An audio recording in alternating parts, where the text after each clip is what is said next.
Whitney put the 3 Christmas gifts back into my hands, while the brass band across the pavilion was playing Silent Night. The wool scarf was still folded inside its cream box. The recipe journal had my green ribbon around it. The little brass cardinal rested on top, cold against my fingers. We were standing behind her booth at the Rail Yard Pavilion in Rogers. Customers moved past us with sample cups and shopping bags. The air smelled like coffee, cinnamon, and the pine branches tied along the railings. Nathan stood beside his wife. He kept looking toward Eric Zimmerman, the grocery buyer waiting near the front table with a black portfolio under his arm. Whitney lowered her voice, but not enough.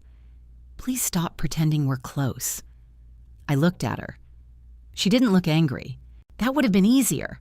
She looked inconvenienced. Nathan touched her elbow. "Whitney, come on." "What?" she said. "She keeps doing this." Eric turned slightly. So did the woman at the neighboring booth. I held the gifts against my coat. Nathan leaned toward me. "Mom, this isn't the time." I remember looking down at the cardinal. I had chosen it because Marvin used to call them winter company. He'd sit by our kitchen window with his coffee and point whenever one landed on the back fence. Whitney had no reason to know that. She'd never asked. On the display table behind her were rows of jars labeled Caldwell Christmas Pantry. My name was everywhere except in the little company story printed beside the register. Eric opened his portfolio. Nathan glanced at it, then back at me. "Mom," he whispered, "please don't make a decision while you're upset." That was the strange part.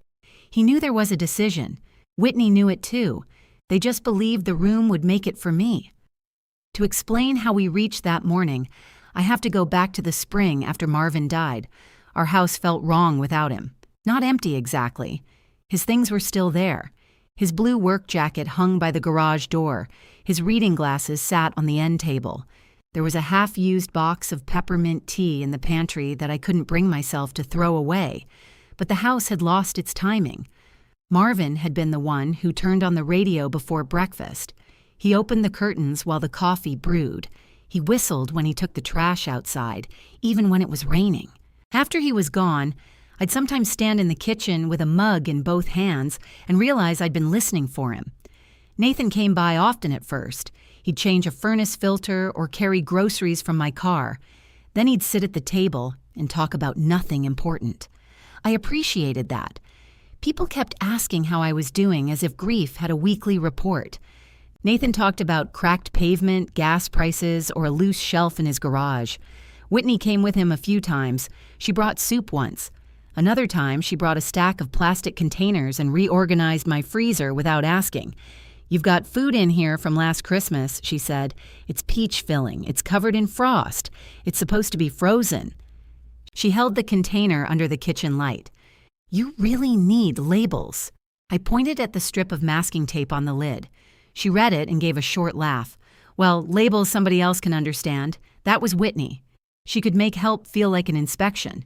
I didn't dislike her then. I want to be honest about that. She was capable, quick, and better with crowds than I ever was. At family dinners, she kept conversation moving. She remembered birthdays. If a waiter forgot something, she got it fixed before anyone else noticed.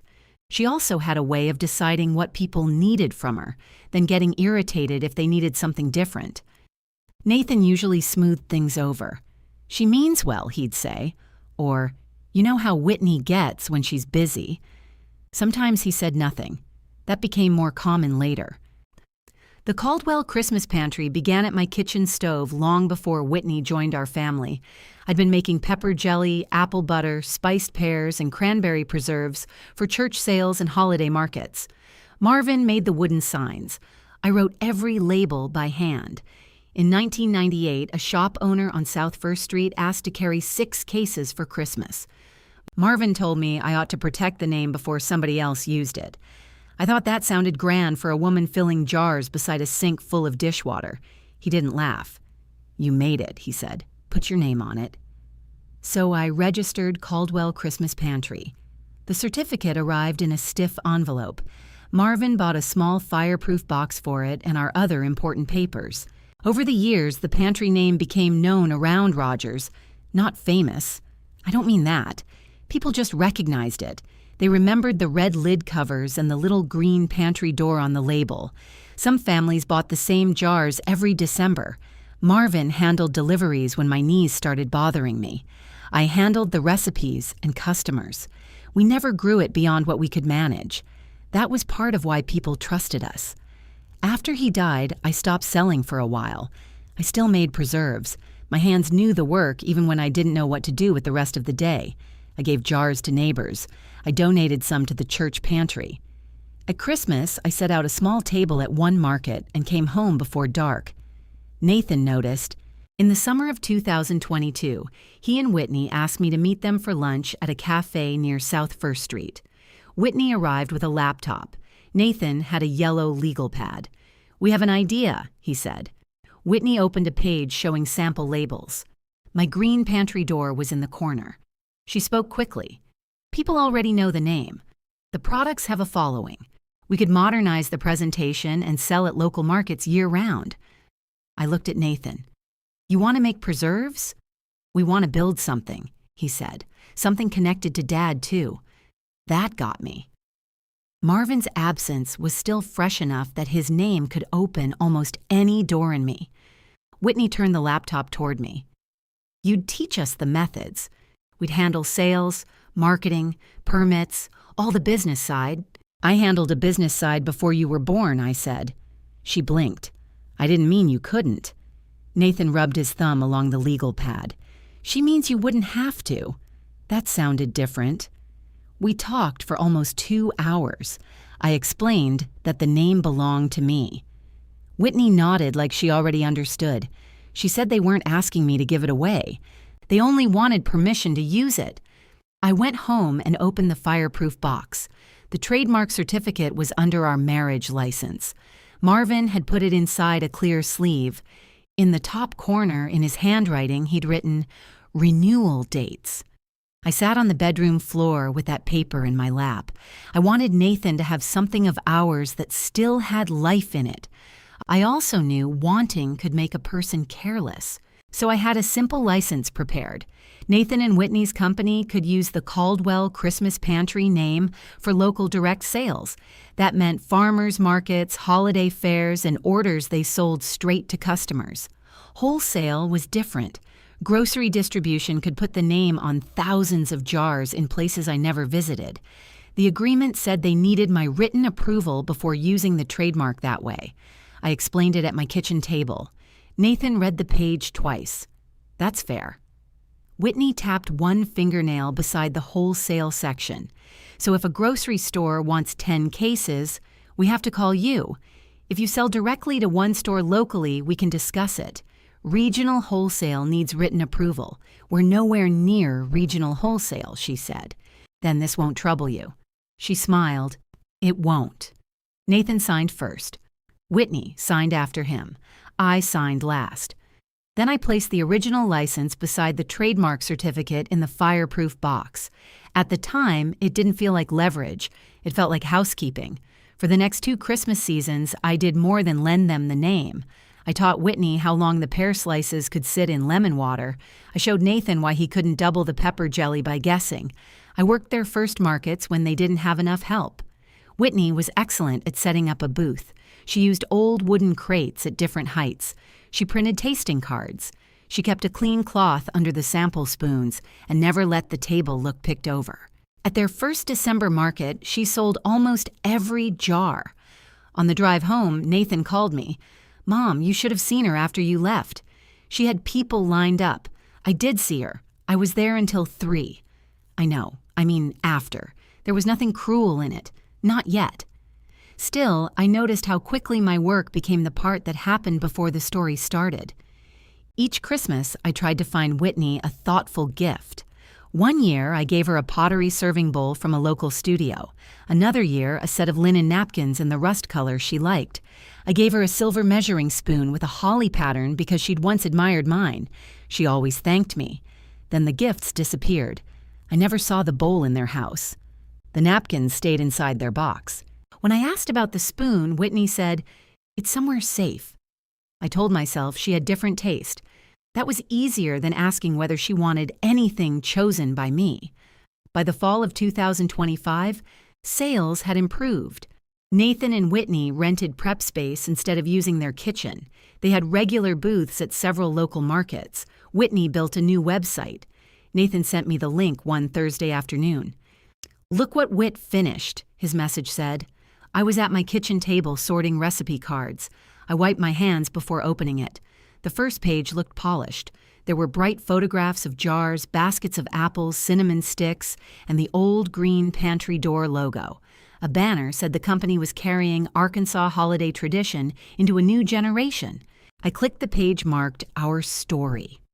There was a photograph of Whitney in an apron standing beside a copper pot I had given them. Under it, the page called her the founder and creative force behind Caldwell Christmas Pantry. Nathan was listed as co-owner and operations lead. Marvin and I weren't mentioned. I read the page again. Then I checked the bottom. Sometimes websites put history farther down. There was nothing. I called Nathan. He answered from his truck. I could hear his turn signal clicking.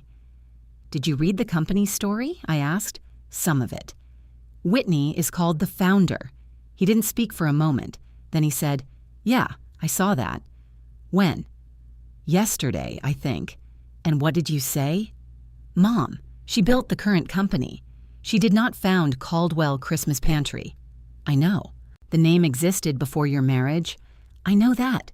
The recipes came from my kitchen." He sighed. "I know, Mom." The turn signal stopped. I waited. Finally, he said, "The marketing person wanted one clear story. Whitney's the face customers know now. I worked beside her at those markets. I'm not saying you didn't. I'm not asking what you're not saying." He got quiet again. That silence told me he understood perfectly. "I'll talk to her," he said. "When?" "Tonight. Call me after." He didn't call. The next afternoon, Whitney posted a photograph from their prep room. She stood in front of shelves filled with my spiced pear preserves. The caption said she'd started the company from a love of old-fashioned holiday food and a desire to keep forgotten flavors alive. Customers praised her in the comments. One woman wrote, "Your family must be so proud that you created all this." Whitney replied with a red heart. I set my phone down beside my mug. That evening, Nathan sent one message.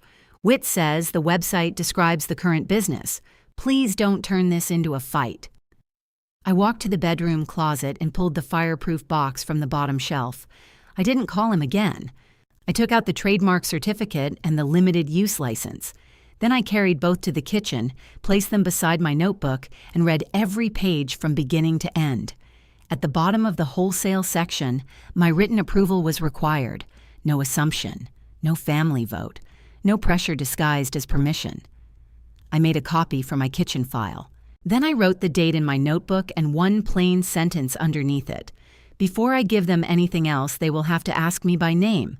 The next morning, Nathan came by before 9. He used to visit on Thursday evenings, but that week he arrived on Friday without calling. I was still in my house shoes. The coffee had just finished brewing. He stood on the porch with his hands in his jacket pockets. "Can I come in? You've never asked before." He glanced toward the driveway. "I didn't know if you were mad." "I am mad." "All right. But you can still come in." He followed me to the kitchen and sat in Marvin's chair.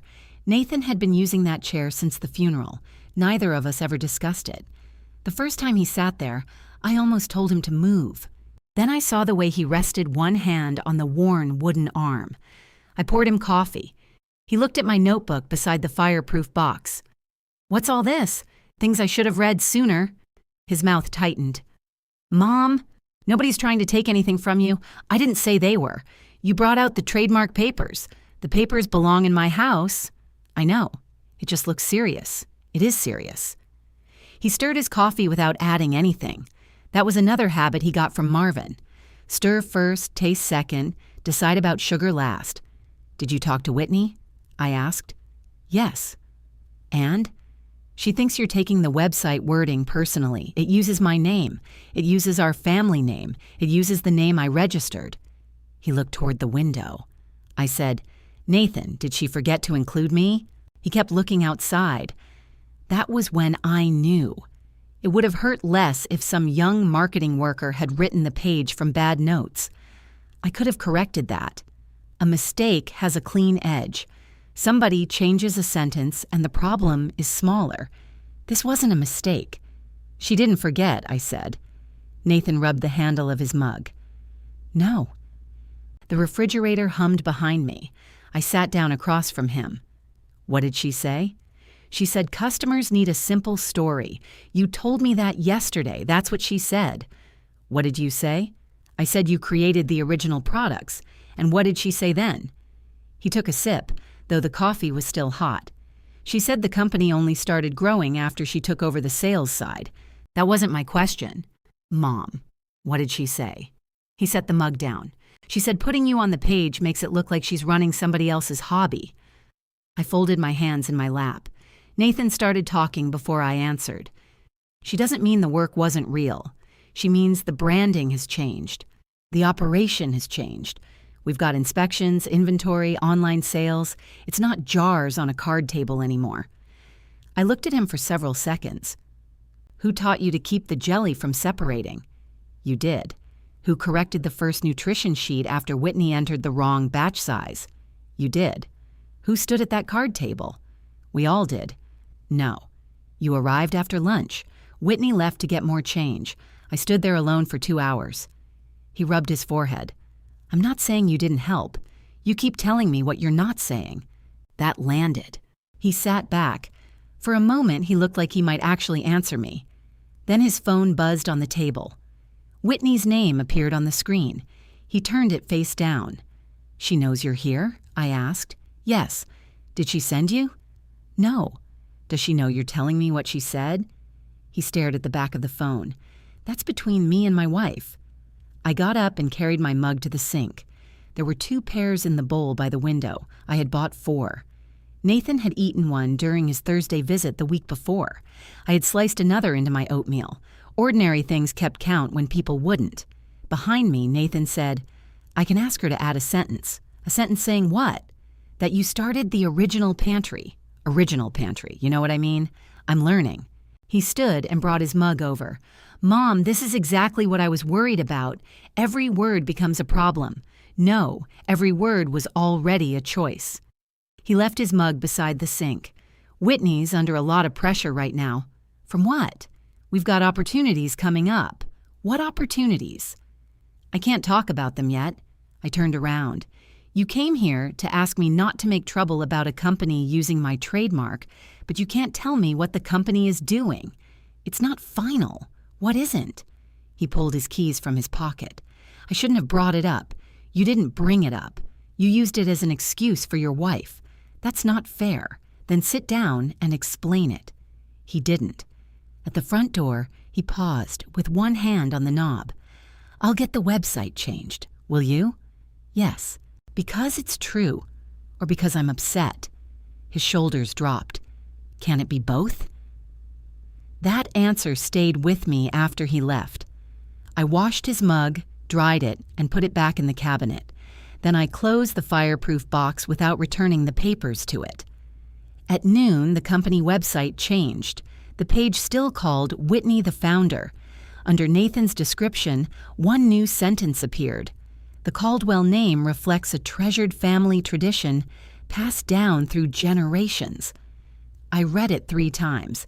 It was technically warm and completely empty. No Marvin, no me, no kitchen on South First Street, no year, no person who could object to being erased. Nathan texted a few minutes later. Updated. I replied, I saw it. He sent a thumbs-up symbol. I didn't answer. That Sunday, I expected them for supper. We had been eating together twice a month since Marvin died. Not always at my house. Sometimes we met at a diner. Sometimes Nathan grilled at theirs. But the first Sunday supper each month was usually mine. I made pot roast, carrots, and mashed potatoes. I set out 3 places because Whitney had texted that morning. 6 is good. We can't stay late. At 5:30, I lowered the oven temperature. At 5 minutes before 6, Nathan called. We're running behind. How far behind? Whit's finishing labels. Are you still coming? He covered the phone. Then I heard Whitney speaking in the background. Nathan came back. Probably not, probably? We've got a lot to finish tonight. I have a roast on the stove.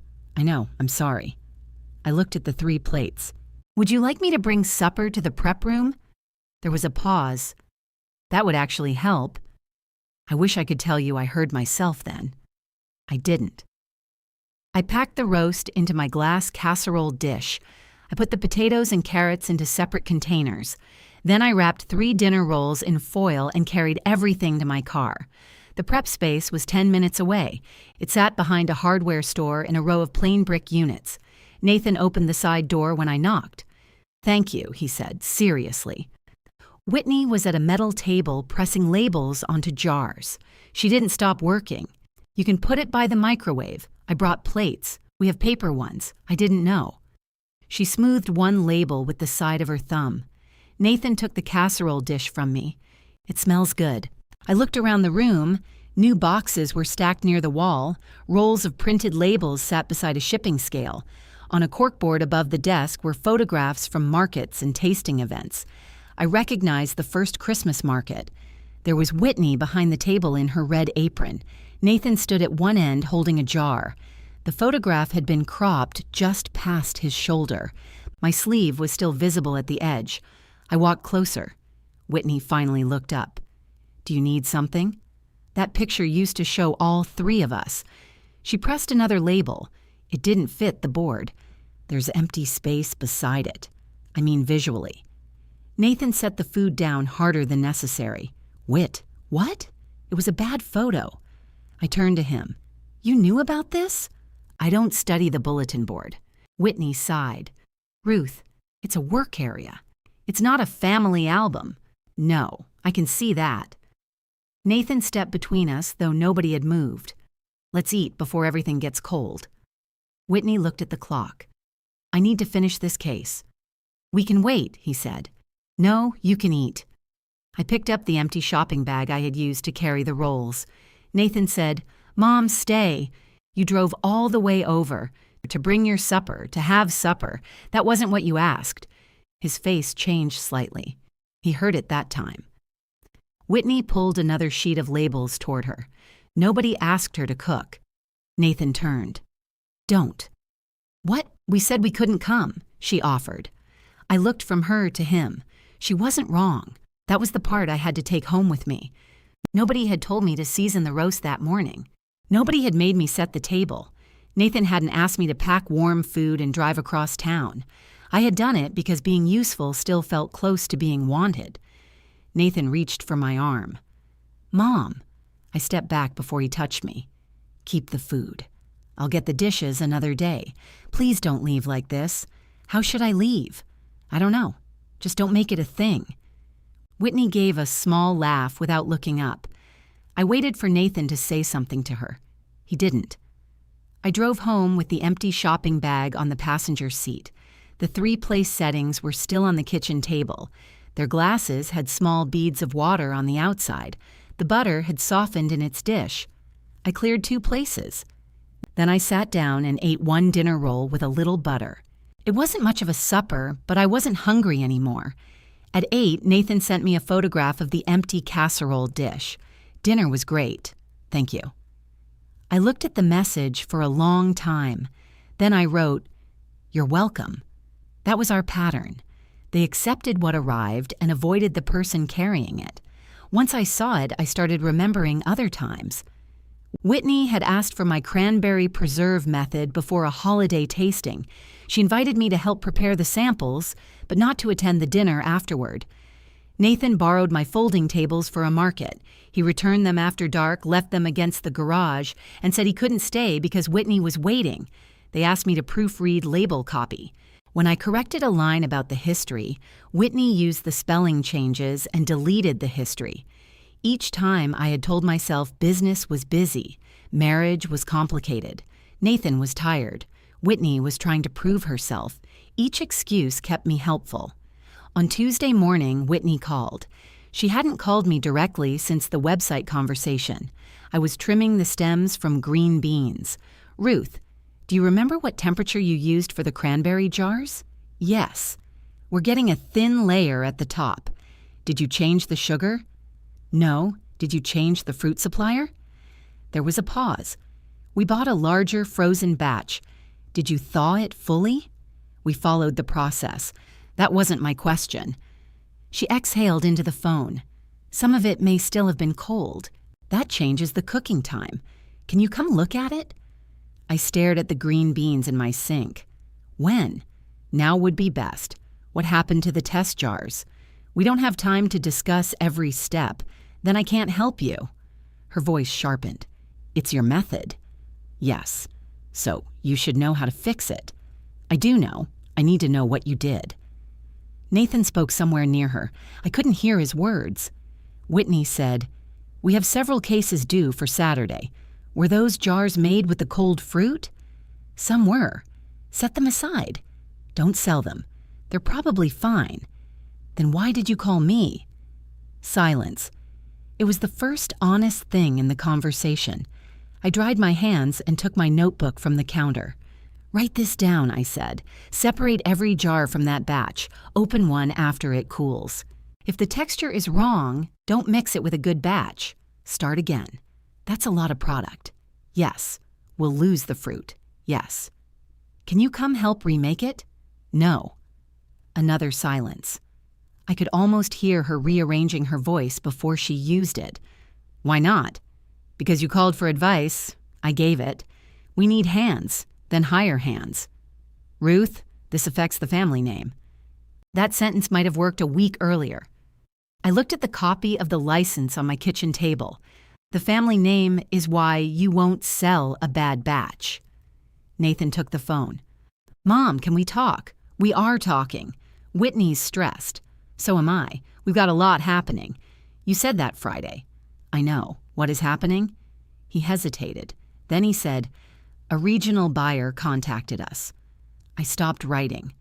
"About what?" "He saw the products at a market. He wants to discuss a possible grocery order. Under the Caldwell Christmas Pantry name? Of course." I rested my pen beside the notebook. "Then before you discuss anything with him, send me exactly what he's asking for. It's only a conversation." "Send it anyway. Mom, don't make this harder than it is. I'm making it clear." He lowered his voice. "Are you going to punish us over a website?" "No. I'm going to read what involves my name." He didn't agree right away. I waited. Finally, he said, "I'll forward the email. Today." "Yes." The email reached me 6 minutes later. For the first time in 3 years, I had asked before serving, and Nathan had answered before I gave him anything. The subject line said, "Ozark Table Regional Opportunity." Eric Zimmerman had written to Nathan and Whitney after meeting them at a Saturday market. He introduced himself as a regional grocery category buyer. He said the cranberry preserves and pepper jelly might fit a holiday display his stores were planning. The first email sounded cautious. He wanted current production numbers, wholesale pricing, ingredient details, and proof that their company had authority to use the Caldwell Christmas Pantry trademark. Nathan had replied within an hour. "We are a family-owned company and fully authorized to operate under the brand." Whitney replied after him. "The trademark paperwork is in order. We can provide anything required during formal review." I read those sentences twice. Neither was exactly false. Their company did have a license. The paperwork was in order. They had simply answered a different question than the one Eric asked. I scrolled farther. Eric said the potential order would go beyond local direct sales. He wanted to know whether their trademark license covered regional wholesale distribution. There was no reply beneath that message. I checked the time Nathan had forwarded it. The chain ended 3 days earlier. I called him. "Is this everything?" "Yes." Eric asked about wholesale authority. "I saw that." "You didn't answer." We talked to him by phone. "What did you tell him?" "That we'd handle the paperwork." "What does that mean?" "It means we'll handle it if the order moves forward." I pulled the license closer. "It requires my written approval before it moves forward." "I know. Does Whitney?" "Of course she does." "Did either of you tell Eric that?" "He knows there's an approval process." "That isn't what I asked." Nathan became quiet. I could picture him pressing his fingers against his eyes. He did that whenever he wanted a conversation to become less specific. Mom, we haven't signed a wholesale order. You told him the paperwork was in order. It is. You told him you were fully authorized. For the business we're currently doing. He asked about a different kind of business. Nathan sighed. It was an introductory conversation. We didn't want to bury him in technical details before we even knew whether he was serious. My signature is not a technical detail. I didn't say it was. Then why did you leave it out? Because we assumed we could talk to you. You could have. We're talking now. No, you talked to him first. He lowered his voice. Whitney didn't want to bring you something that might fall apart. That sounded reasonable for half a second. Then I remembered the website, the cropped photograph, the meal carried into a room where I no longer fit visually. What else have you discussed? I asked. Pricing. What else? Volume. What else? Packaging. What kind of packaging? Nothing final. I put my pen down. Nathan. They want a different case size for store shelves. Who is they?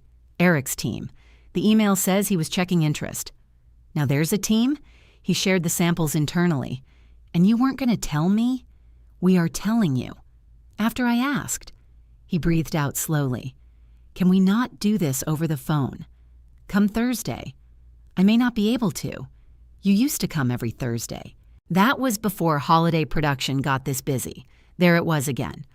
Growth appeared whenever he needed a reason to give me less. I said, send me the rest of the information. What information? Some of that is internal company material. The trademark on the front isn't internal. I'll ask Whitney. You don't need her permission to send me plans involving my property. His voice changed. Not anger, exactly. More like fear of anger in another room. I'll get back to you. When? Later. We hung up without choosing a time. At first, I considered waiting. That had been my habit with Nathan. Give him time. Let him find the right moment. Don't corner him between home and work. Don't make him choose during dinner. Waiting had always sounded respectful. In practice, it gave Whitney the first version of every conversation. I opened Eric's email again. His phone number was in the signature. I wrote 3 questions in my notebook. How many stores? What use of the trademark? What proof is required? Then I called him. A woman answered and connected me. Eric came on the line a minute later. This is Eric. My name is Ruth Caldwell. I'm calling about Caldwell Christmas Pantry. There was a brief pause. Of course. Nathan's mother and the trademark owner. Another pause. Shorter this time. Yes, ma'am. Thank you for calling. I saw your email about a possible order. I want to understand what you're considering. Certainly. Has Nathan discussed the holiday showcase with you? No. All right. He didn't sound shocked. He sounded careful. He explained that Ozark Table was holding a holiday showcase at the Rail Yard Pavilion. Regional vendors would present products to buyers and store managers. Nathan and Whitney had been invited to demonstrate their preserves. If the final review goes well, he said, we may offer a conditional order for the next holiday cycle. How large? We're still evaluating that. How many stores? Potentially several locations in the region, so this is wholesale distribution. Yes. What do you require from me? Well, I don't want to get ahead of their presentation. I'm not asking you to approve the products. No, ma'am, I understand. He shuffled papers. The company supplied a copy of its license. Our review shows local direct sales are covered. Regional wholesale use requires separate written approval from you. That answered my first real question. They had already given him the license. He'd already read the restriction. Nathan and Whitney weren't confused. They weren't waiting to see if the issue came up. It had come up in writing. Have they provided my approval? I asked. Not yet. Have they said they have it? They've said it can be obtained. I looked at the fireproof box. Those aren't the same thing. No, ma'am. Did they tell you they'd already spoken with me? Eric paused. They indicated it was a family formality. I didn't answer right away. A truck passed outside my house. The windows rattled slightly, then everything became quiet again. Eric said, Mrs. Caldwell, I hope I haven't stepped into a family disagreement. You stepped into a business question. That's fair. What exactly do you need? A short written statement approving wholesale trademark use for this order. It would need to match the scope and term in the final paperwork. When? The showcase is on December 12th. Any conditional order would have to be complete that day. I wrote the date. What happens if the approval isn't provided? The order can't proceed under that brand. He said it plainly. No threat, no drama. I asked, would their local license change? Not from anything we're doing. That mattered to me. I didn't want to shut down what I had already permitted. I wanted to know where my permission ended. Eric continued, I should be clear, there's no final order yet. The showcase is part of the review. We're looking at production capacity, presentation, pricing, and compliance. Have they spent money based on it? I couldn't speak to their spending. Have you asked them to? No. We tell vendors not to make major commitments before review is complete. That answer sat heavily. What packaging did you request? Only samples that show how they would meet shelf and case requirements. Mock-ups are acceptable, so you didn't ask them to order finished packaging. No, ma'am. I thanked him. Before we hung up, he said, would you like me to copy you on future trademark questions? Yes. Do Nathan and Whitney know you're calling? Not yet. All right. I'll note you as the trademark contact. I won't include you in ordinary production matters. That's exactly what I want. I ended the call and looked at my 3 questions. I had answers to all of them. I also had a 4th question I hadn't expected. What had Whitney already ordered? My phone rang almost immediately. Nathan. I let it ring twice. Did you call Eric? He asked. Yes. Why? Because his number was on the email you sent. You should have told me first. That's different. How? Because we're the ones trying to build a relationship with him, and I'm the one whose written approval he needs. Nathan spoke away from the phone. She called him. I heard Whitney answer, though I couldn't make out the words. Then she took the phone. Ruth, what did you say to Eric? I asked what he was considering. Did you tell him there was a problem? No. Did you say you wouldn't approve it? No. Her breath came fast through her nose.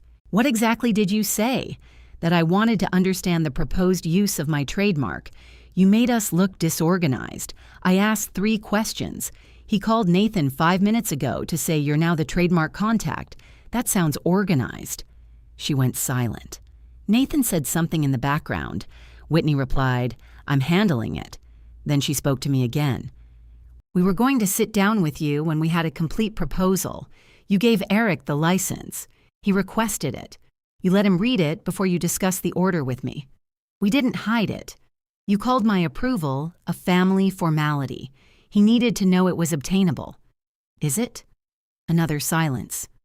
We thought you supported us, she said. I supported local sales. You know that isn't enough to grow. It was enough when you signed. Businesses change. Permission doesn't change by itself. Her voice cooled. This is exactly why we didn't bring it to you early. You react before you understand the opportunity. I understand the part involving me. No, you understand a paragraph in an agreement. I also understand Eric did not ask you to buy finished packaging. Nathan said her name sharply. Whitney stopped breathing for a second. That told me more than an answer. What did you order? I asked. Nothing you need to worry about. What did you order? We're working with a packaging supplier. For samples? For a production run? My grip tightened around the phone. How large? That's company business. Does it carry my trademark? Of course it does. Then it is also my business. She gave the phone back to Nathan. He sounded tired now. Mom, we had to reserve a production slot before approval? If we waited, we'd miss the holiday schedule. How much did you commit? I need to check. You don't need to check. He didn't answer. I said, Nathan, how much? Whitney handles vendor payments. You co-own the company, I know. Then ask her while I'm here. I heard muffled voices. Whitney said something about confidentiality. Nathan told her I'd keep asking. He returned to the phone. There's a deposit. How much? It's not all due at once. How much? $18,000. I stood up so quickly the chair scraped the floor. Is it refundable? It secured the production window. That wasn't my question. No. The green beans were still in the sink. One had fallen onto the floor near my shoe. I picked it up and set it on the counter. When did you pay it? Last week, before the website changed, before Nathan sat in my kitchen and promised to add a sentence, before Whitney asked me to rescue the cranberry batch. They had committed $18,000 to packaging that assumed I would approve wholesale use. Why didn't you ask me first? We thought the opportunity would speak for itself. That means you thought the money would pressure me. No. What else could it mean? It means we believed you'd want us to succeed. I closed my notebook. You need to send me the packaging design and the supplier terms. Mom, you're not an owner of our company. No, I'm the owner of the name printed on those boxes. He covered the phone again. This time I heard Whitney clearly. Tell her she'll see it at the showcase. Nathan came back. We'll send the design. Today. Yes. And Nathan? What? Do not promise Eric my signature. I haven't. Do not imply it. He took a long breath. All right. The files arrived that afternoon. The front panel carried the green pantry door. The side panel called Whitney, the founder. Beneath that was a line saying the recipes were developed in her family kitchen. I enlarged the image until the words filled my screen. Then I printed the design and placed it beside the license. Calling Eric had worked. I knew the scope, the requirement, and the deadline. It also showed me that the website wasn't merely hurtful. They were preparing to put the same false story on every wholesale case. I took a red pen and marked the false sentence. I didn't rewrite it for them. That would have been my old habit. Find the problem, fix the problem, and leave the paper cleaner than I found it. Then everyone could move forward without having to admit who made the mess. Instead, I wrote, not accurate. I marked the founder line the same way. Then I made a list on a separate sheet.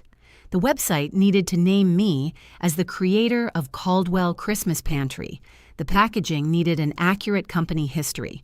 If they wanted recipe advice or production help, they needed to arrange it with me in advance. If they wanted me at a sales event, we would agree on my role and pay before I arrived. Nothing on the list was complicated. Still, I let it sit overnight. The next morning, I read it again over coffee. I removed one sentence that sounded angry. I added the date from the license. Then I sent it to both of them. The subject line said, trademark use and wholesale request. I reminded them that their current permission covered local direct sales. Wholesale use still required my written approval. I said I was willing to consider a proper proposal. Then I gave them a path. Correct the company history. Stop presenting Whitney as the creator of work that began before she joined the family. Keep family visits separate from business requests. Ask before assigning me work. Pay me if they wanted my time for production or public demonstrations. I ended with one sentence. No wholesale approval has been given or promised. Nathan called before I finished washing my breakfast plate. Can we come over tonight? Both of you? Yes. What time? 6. I'll be here. He sounded relieved. That worried me more than anger would have. At 6:15, I put water on for tea. I almost made supper. My hand was already on the refrigerator door when I stopped. They hadn't asked for supper. I moved the kettle to the back burner and set 3 mugs on the table. Whitney arrived carrying the printed packaging design in a black folder. Nathan carried nothing. She didn't take off her coat. I'd like to understand what you're asking for, she said. It's in the email. I read the email. Then which part is unclear? She placed the folder on my table and sat down. The part where you're trying to involve yourself in company decisions. I'm involving myself in use of my name. It's not your personal name. It's my registered trademark. You licensed it to us. For local sales. We know that. Then we agree on something. Nathan pulled out a chair. Can we please keep this calm? Whitney looked at him. I am calm. So is your mother. She turned back to me. The company history describes the company we run now. It says you founded Caldwell Christmas Pantry. I founded the current operation. That's not what it says. We can add the word company. The company uses a name that existed before it. She opened the folder. My red marks had been copied onto the design. We could change founder to co-founder. With whom? Nathan. Neither of you founded Caldwell Christmas Pantry. Her jaw tightened. This is why brand stories don't include every technical distinction. Customers don't want a family tree. I didn't ask for one. What do you want, Ruth? My name where the truth belongs. She leaned back. And then you'll approve wholesale? I'll consider the complete proposal. That's not an answer. It's the same answer Eric gave you about the order. Nathan looked down at the table. Whitney said, "We already have $18,000 at risk. I didn't spend it." "No, but you know we spent it because we believed in this. You spent it because you believed I would sign. We believed you supported your son." There it was. Nathan looked at her. Wit. What? That's what this is? I turned to him. Is it? He rubbed one hand across his mouth. We should have asked first. Whitney stared at him. He continued before she could interrupt. We should have shown Mom the design before paying the deposit. You approved it, she said. I know. You said she'd be proud. I thought she would. Of what? I asked. Nathan looked at the paper.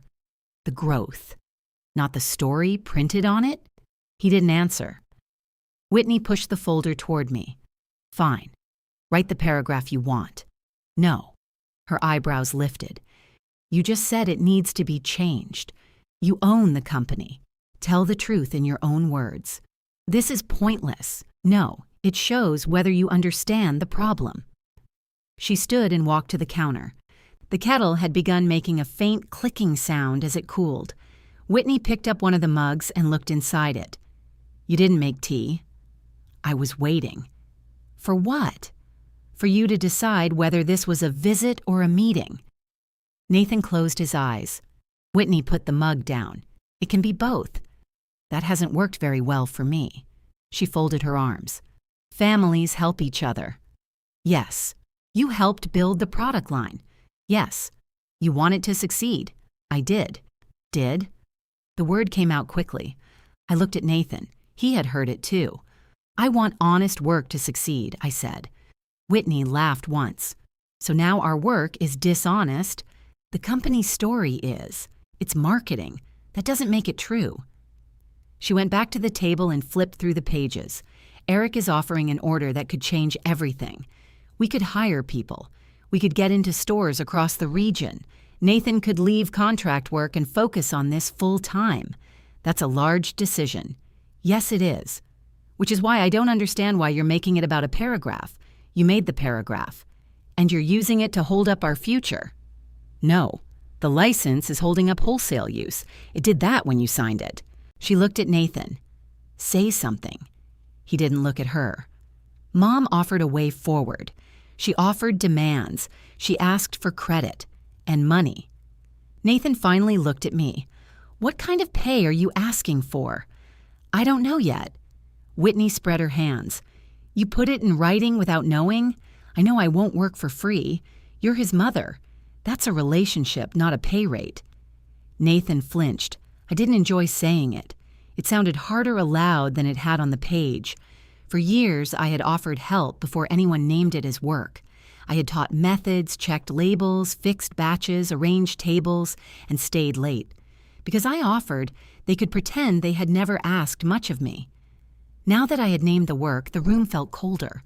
Nathan said, What would a paid role look like? Tell me what you need. We want you at the showcase. Whitney turned sharply. We haven't discussed that. Yes, we have. We discussed having her there. That's what I said. No, you said a paid role. They looked at each other. I waited. Nathan lowered his voice. Eric liked hearing that the products came from a real family tradition. Whitney said, He wants a demonstration. By whom? I asked. Nathan hesitated. You. I looked at Whitney. She closed the folder. It would be one table demonstration. You'd show the cranberry method and answer questions. Would the booth identify me as the creator? We haven't finished the booth plan. Would I be paid? It's a family business showcase. I don't own your company, but you want us to pay you like an outsider. I want you to decide which I am before you need something." Nathan pushed his chair back and stood. "Mom, nobody thinks you're an outsider. I brought supper to your workroom and saw myself cut out of the first market photograph." Whitney's face hardened. "We are not doing that again. We never did it the first time. It was a bad picture." "Then why keep my sleeve?" She looked away. That small movement gave me the answer Nathan had avoided. The photograph wasn't cropped for space. It wasn't cropped because I looked bad. It was cropped so the company's beginning would appear to contain only the two of them. I stood and picked up the kettle. "Would either of you like tea?" Nathan said. "Yes." Whitney said, "No." I filled one mug for him and one for myself. Nathan stayed standing while I carried them to the table. "Mom, what would it take for you to demonstrate at the showcase? An accurate roles, agreed duties, and payment. How much? Send me the schedule and what Eric requested. Then I'll answer." Whitney gave a tired shake of her head. "We don't have time to negotiate with our own family, then hire someone else. He asked for the person behind the original methods," Nathan said. I looked at him. "Did Eric say that?" "Yes." "When?" "During our call on Monday." "The call you didn't tell me about." He lowered his eyes. Whitney picked up her folder. "We don't need this tonight." Nathan didn't move. She said his name. He put down the untouched tea. At the door, he turned toward me. "We'll send the schedule and the complete proposal." "All right." Whitney stepped onto the porch. Nathan remained inside for one more second. "I'm sorry about the picture," he said quietly. "Did you ask her to put it back?" "No." "Then you're sorry I saw it." His face went still. Whitney called from the driveway. He left without answering. The schedule arrived the next afternoon. The demonstration slot was 40 minutes. It required preparation, samples, and questions afterward. My name appeared only once, under a note marked Family Heritage Element. There was no pay listed. I printed it and wrote, "Declined," across the top.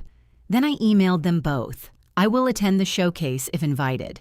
I will not perform unpaid work in an unnamed role. My wholesale approval remains under consideration. The conditions in yesterday's email still stand." Nathan replied, "Received." Whitney didn't reply. An hour later, Eric copied me on the formal showcase invitation. His message included more than a schedule. The possible order was for $120,000. It remained conditional on product review, production capacity, and proof of my written trademark approval by December 12th. I read the amount, then looked at the packaging design beside my notebook. They hadn't risked $18,000 because of a promising conversation. They had built their next year around a signature they still hadn't asked me to give. That Thursday, Nathan didn't come. At 7 minutes after 6, he sent a message, "Working late. I'll call this weekend." I'd already put 2 mugs on the table. I returned the second one to the cabinet and ate tomato soup by myself. "Friday morning," Whitney called. Her voice was soft. She asked how I was feeling. Then she asked whether the cold weather was bothering my knees. She had never asked about my knees before. "They're fine," I said. "That's good." I waited. She took a breath. "We've had a difficult week. I'm sorry to hear that. The discarded cranberry batch set us back. You would have lost more by selling it." "I understand that now." Her voice shook slightly. I set down the grocery list I'd been writing. "Is Nathan there?" "Yes." "Why are you calling?" "We need to talk about the packaging deposit. You already paid it." "Yes, but that money came out of our operating funds. I assumed it did. We thought we'd have enough sales coming in to carry us until the order. The order is conditional." "I know that." "Then you shouldn't call it the order." She went quiet. In the background, I heard Nathan say, "Just ask her." Whitney's voice became tighter. "We need you to replace the deposit money temporarily." "With my money? It would be support for the business. Is it a loan? We could structure it that way." "What does that mean?" Nathan took the phone. "Mom, we're asking if you can cover the $18,000 until the wholesale payment starts coming in. When would you repay me? We need to work out the schedule. What happens if Eric doesn't approve the order? He likes the products. That wasn't my question. We'd repay you from regular sales. How long would that take? I don't know. I leaned against the kitchen counter. Did you make a budget before paying the deposit? Whitney did. Did you read it? I looked at it. That isn't the same. He exhaled. We wouldn't ask if we had another choice. You have a choice. Keep selling locally. That won't recover what we spent. Then you're asking me to protect you from a decision you made without me. We made the decision for the business. Yes, and the business carries the Caldwell name. That didn't matter when you wrote the company history. Whitney said something near him. Nathan covered the phone. Their voices rose, then stopped. He came back. Can we please leave the website out of this? No. Why? Because it shows what my name means to you. That's not fair. You want the value without the history. We're trying to build on the history, then name the person who made it. His voice dropped. Mom, if we don't keep production moving, we may not be ready for the showcase. That's a business consequence. It affects all of us. How does it affect me? If this fails, it damages Dad's name too.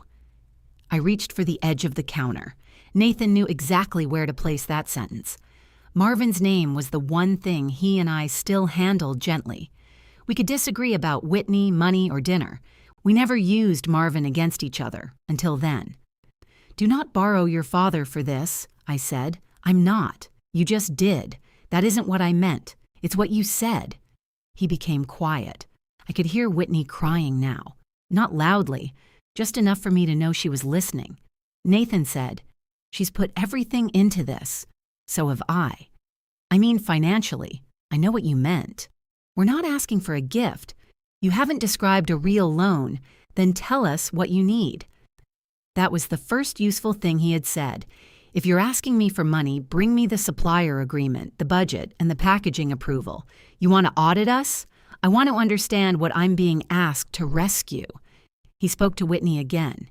She replied, absolutely not. I waited. Nathan returned. I can come tomorrow. With the papers? Yes. Then come at 10. After we hung up, I sat at the table. My hand had started trembling. I pressed it flat against the wood until it stopped. They had spent the deposit without my approval. Now they wanted my savings to make that decision feel safer. The hard part was that I could have written the check. Marvin and I had lived carefully. The house was paid for. I had enough set aside for repairs and ordinary needs. $18,000 wouldn't have ruined me. That made saying no harder. It's easy to refuse money you don't have. When you have it, people treat refusal as a statement about love. At 10 the next morning, Nathan arrived with a gray binder. Whitney wasn't with him. She didn't want me to bring this, he said. Then why did you? Because I asked you for money. I stepped aside. That was a small thing, but I noticed it. He had acted without waiting for her agreement. We sat at the kitchen table. The binder contained sales estimates, supplier emails, and a copy of the deposit invoice. I didn't understand every line. I didn't need to. The $18,000 was non-refundable. It reserved printing time and covered part of the materials. The remaining payment would be due before the full packaging run shipped. How much is the remaining payment? I asked. Nathan named the figure.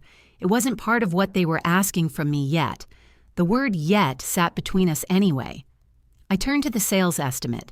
The largest line was the conditional wholesale order.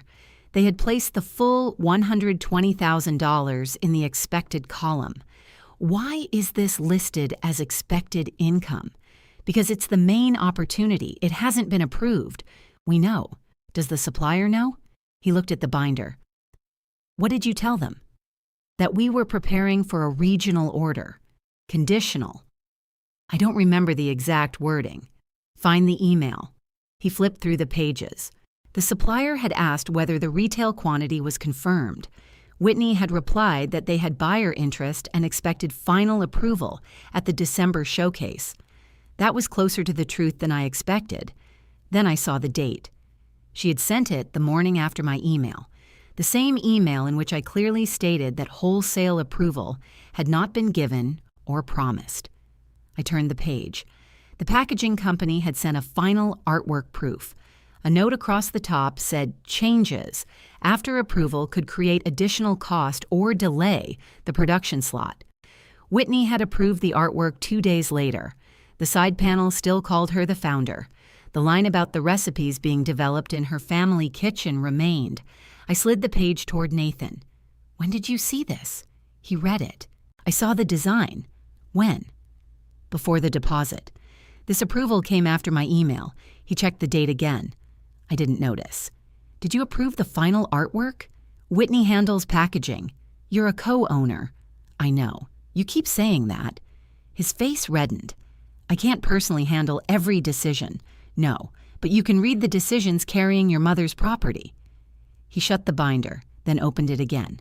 "I'll call her. Do it here." He looked at me. I said, "You asked for my money. I'm not going to sit quietly while you take the question back to another room." He placed his phone on the table and called Whitney. She answered quickly.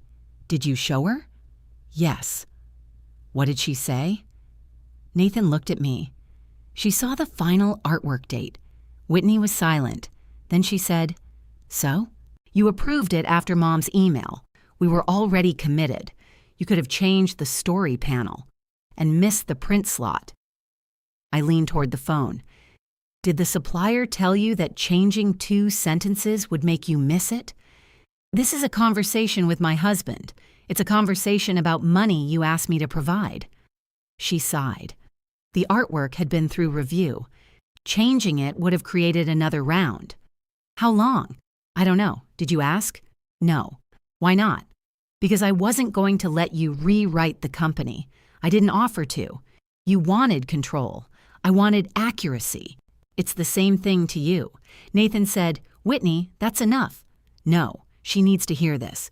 We've worked for 3 years to turn those recipes into a real company. Now she wants her name on everything because somebody finally noticed us." I looked at the binder. "Somebody noticed the name I allowed you to use." "She allowed us," Whitney repeated. "Do you hear how she talks about us?" Nathan closed his eyes. I said, "The license uses that word. This isn't a courtroom." "No, it's my kitchen." Whitney's voice cracked. "We could lose the whole opportunity. You knew approval was required. We believed you wouldn't stand in your son's way. That's why you didn't ask." Nathan interrupted. "We should end this call." Whitney said, "No, ask her. Ask if she's giving us the money." He looked at me. I had read enough. "No." Whitney laughed through her tears. There. At least she finally said it. Nathan didn't look away from me. "You're sure?" "Yes." "What if we put a repayment plan in writing?" "No." "What if we change the website?" "Not for money," Whitney said. "Then what do you want?" "I already told you. Credit and a paycheck. Accuracy and boundaries. Same difference." "No." Nathan ended the call. For a while, neither of us spoke. Then he turned the artwork toward himself. "I didn't know she approved this after your email." "You didn't ask?" "No." "Will you ask the supplier whether the wording can still change?" He nodded. "Today?" "Yes." "Copy me on the question."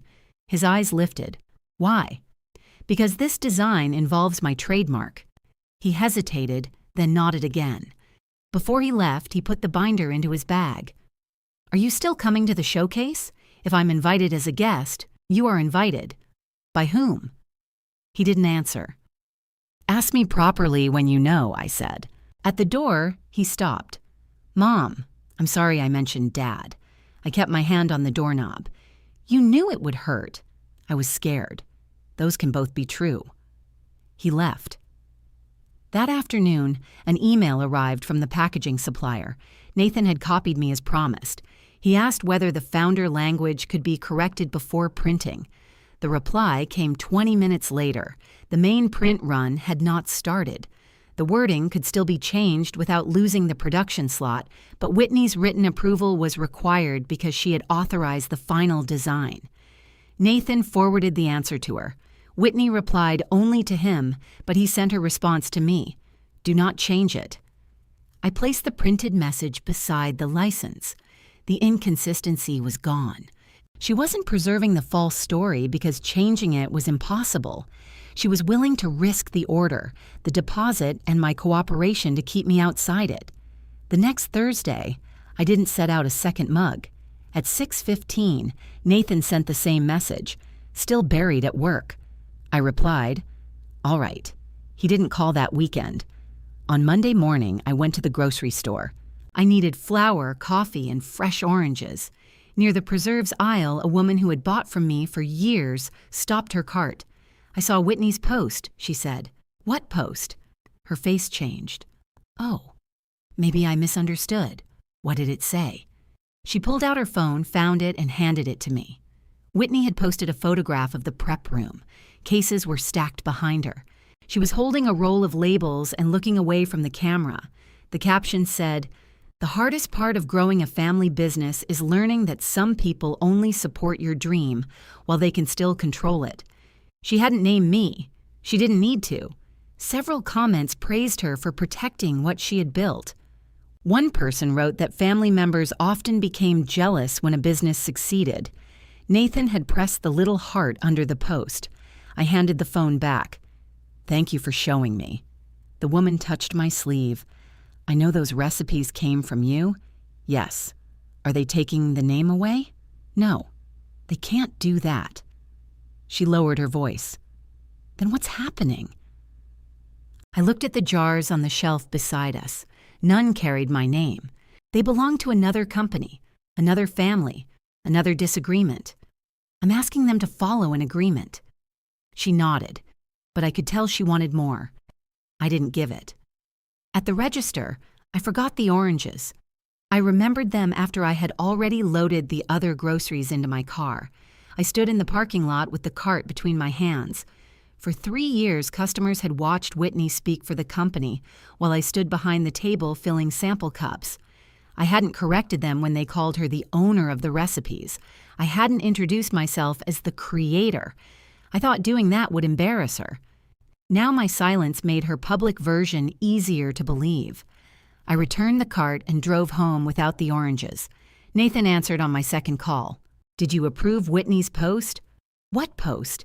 "The one about family control." He paused. "I saw it. You pressed the heart. I pressed that on all her business posts. Did you read this one?" "Not closely." I closed my eyes. That answer is getting tired.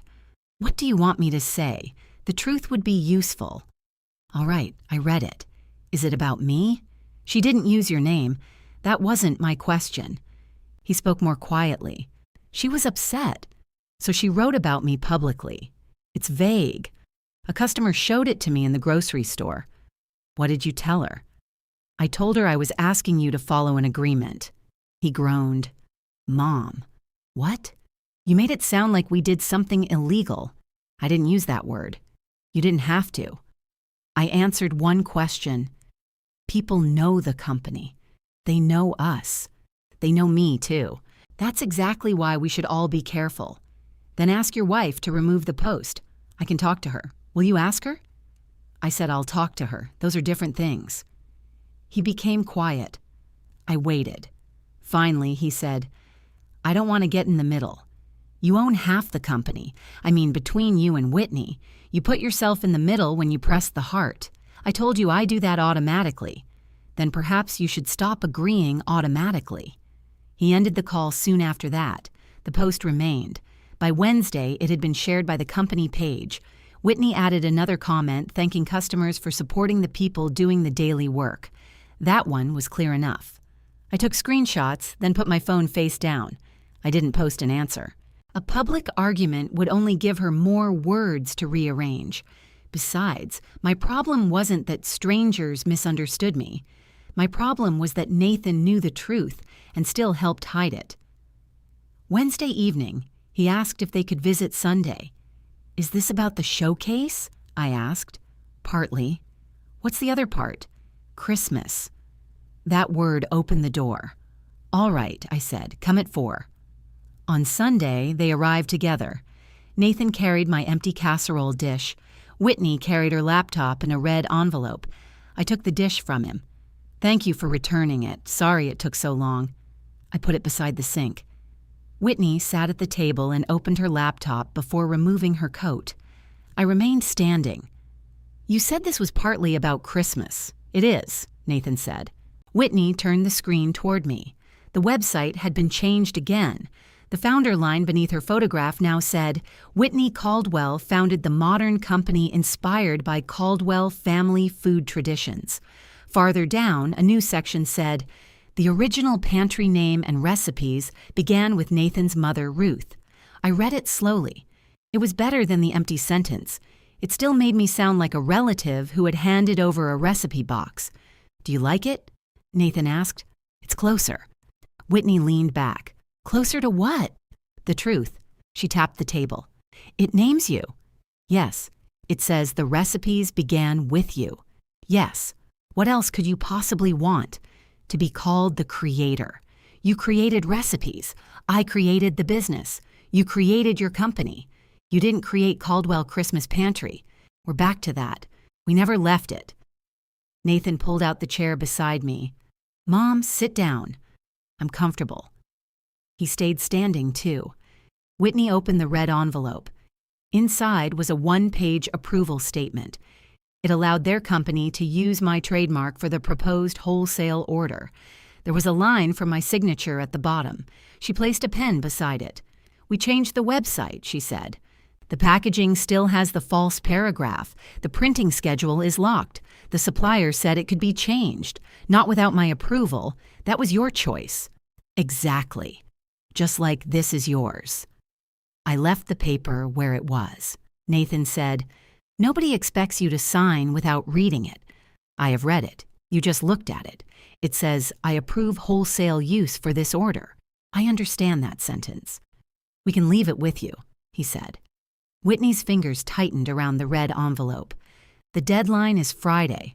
"I know. We need to submit everything at the showcase. I know that, too." She stared at me. "Do you have questions about the order?" "Yes." "What? How are you going to meet production if you can't afford normal operations?" "The order will create cash flow. Not before you produce the goods. We have financing options. You asked me for $18,000 last week. We were trying to avoid outside costs. Then show me the new plan." Whitney shut the laptop halfway. "You don't own our company. You keep remembering that when I ask questions and forgetting it when you want money." Nathan stepped closer to the table. "We're not asking for money today." "No, you're asking for the signature that made you spend it." His face tightened. "That's not fair. I didn't approve the artwork. I didn't approve the deposit. I didn't list a conditional order as income." "We know we moved too fast," he said. "Do you?" "Yes." "What have you changed?" He looked at Whitney. She answered, "We changed the website, not the packaging. I've explained that. You refused a change the supplier said was available because the packaging reflects the company as it exists now. Then the problem still exists." Whitney looked at the approval form. "You're using the order to force me to diminish my role. No, that is exactly what you're doing. I'm refusing to enlarge your role with my signature." Nathan put both hands on the back of a chair. "Can we talk about the demonstration?" I declined it. "Eric really wants you there." "That isn't what the schedule said. He wants customers and buyers to see the family history." I looked at him. "Has Eric asked me to demonstrate?" "Not directly." "Then who decided he wants it?" Whitney reopened the laptop. "We included it in our presentation plan. He responded positively. What did you tell him I would do? Show the method. Talk about how you started. Then we would explain how the company grew. So you told him I would work after I declined. We submitted the plan before that. Did you correct it?" Neither answered. I pulled out the chair and sat. Whitney said, "It's 40 minutes. You've already assigned preparation and questions afterward. We'll prepare the samples. With whose method? Ours. Then demonstrate it yourself." "That isn't the point," Nathan said. "What is the point?" He looked at Whitney again. She took over. "Eric trusts the brand because it has history. Seeing you with us shows continuity." "Continuity?" "Yes. You mean approval. We mean family. Would my name be on the booth? It's on the schedule, as a family heritage element. Whitney made a frustrated sound. That is an internal description. It tells me how you see me. Nathan sat down across from me. Mom, please, come to the showcase. Stand with us. Let people see we're a family. Will I be identified as the creator? We can introduce you. Will the packaging be corrected? Whitney answered first. No. Will I be paid to demonstrate? This is about supporting the family, she said. Then no. Nathan's hand flattened against the table. Do you understand what refusing could cost us? Yes. Do you care? I looked at him. That question hurt more than Whitney's post. I care enough to ask whether you can fulfill the order. We can. I care enough to stop a bad batch. You did. I care enough to tell the truth about who made the work. He looked away. Whitney slid the approval form closer. You don't even have to demonstrate. Just attend. Sign this, sit with us, and we can get through Friday. There it was. They didn't need my labor now. They needed my presence to make the signature look natural. What happens after Friday? I asked. Nathan gave a small shrug. We celebrate. And then we build the company. Do you come back on Thursdays? He looked at me. Whitney's mouth tightened. This is what I mean, she said. You make affection into a transaction. I almost laughed. The approval paper sat between us. My casserole dish was beside the sink. She had brought one back and asked me to sign the other. Nathan stood. Maybe we need some space until this is resolved. Space from business, from all of it. Those are not the same. They are right now. I looked at his face and saw that he meant it. The cost wasn't hidden anymore. My son was willing to remove himself from my home until I made his business easier. I slid the approval form back toward Whitney. I won't sign today. She put it into the red envelope. Nathan walked to the door. I followed them. On the porch, he turned around. Are we still having Christmas dinner? I was planning to. Whitney looked toward the car. Nathan said, let's get through the showcase first. Then they left. I closed the door and carried the casserole dish to the sink. The website correction had been what I wanted when this began. Seeing it now gave me almost nothing. A sentence could be added for a week and removed after a signature. An introduction could be spoken at a booth and forgotten when the order was secure. I opened my notebook. Under the list I had made about credit, roles, and pay, I wrote a new sentence. My presence will not be used as permission. Then I sent Nathan one message. I will attend the showcase as an invited family guest. I will not demonstrate, sign in advance, or allow my attendance to be described as approval. His reply came after midnight. Whitney says that makes things more complicated. At 8 the next morning, I replied to Nathan, it is already complicated. Please send a direct invitation. He didn't answer. By 10, I stopped waiting. I opened Eric's showcase message and wrote to him myself. I plan to attend. I will not perform the demonstration listed under my name.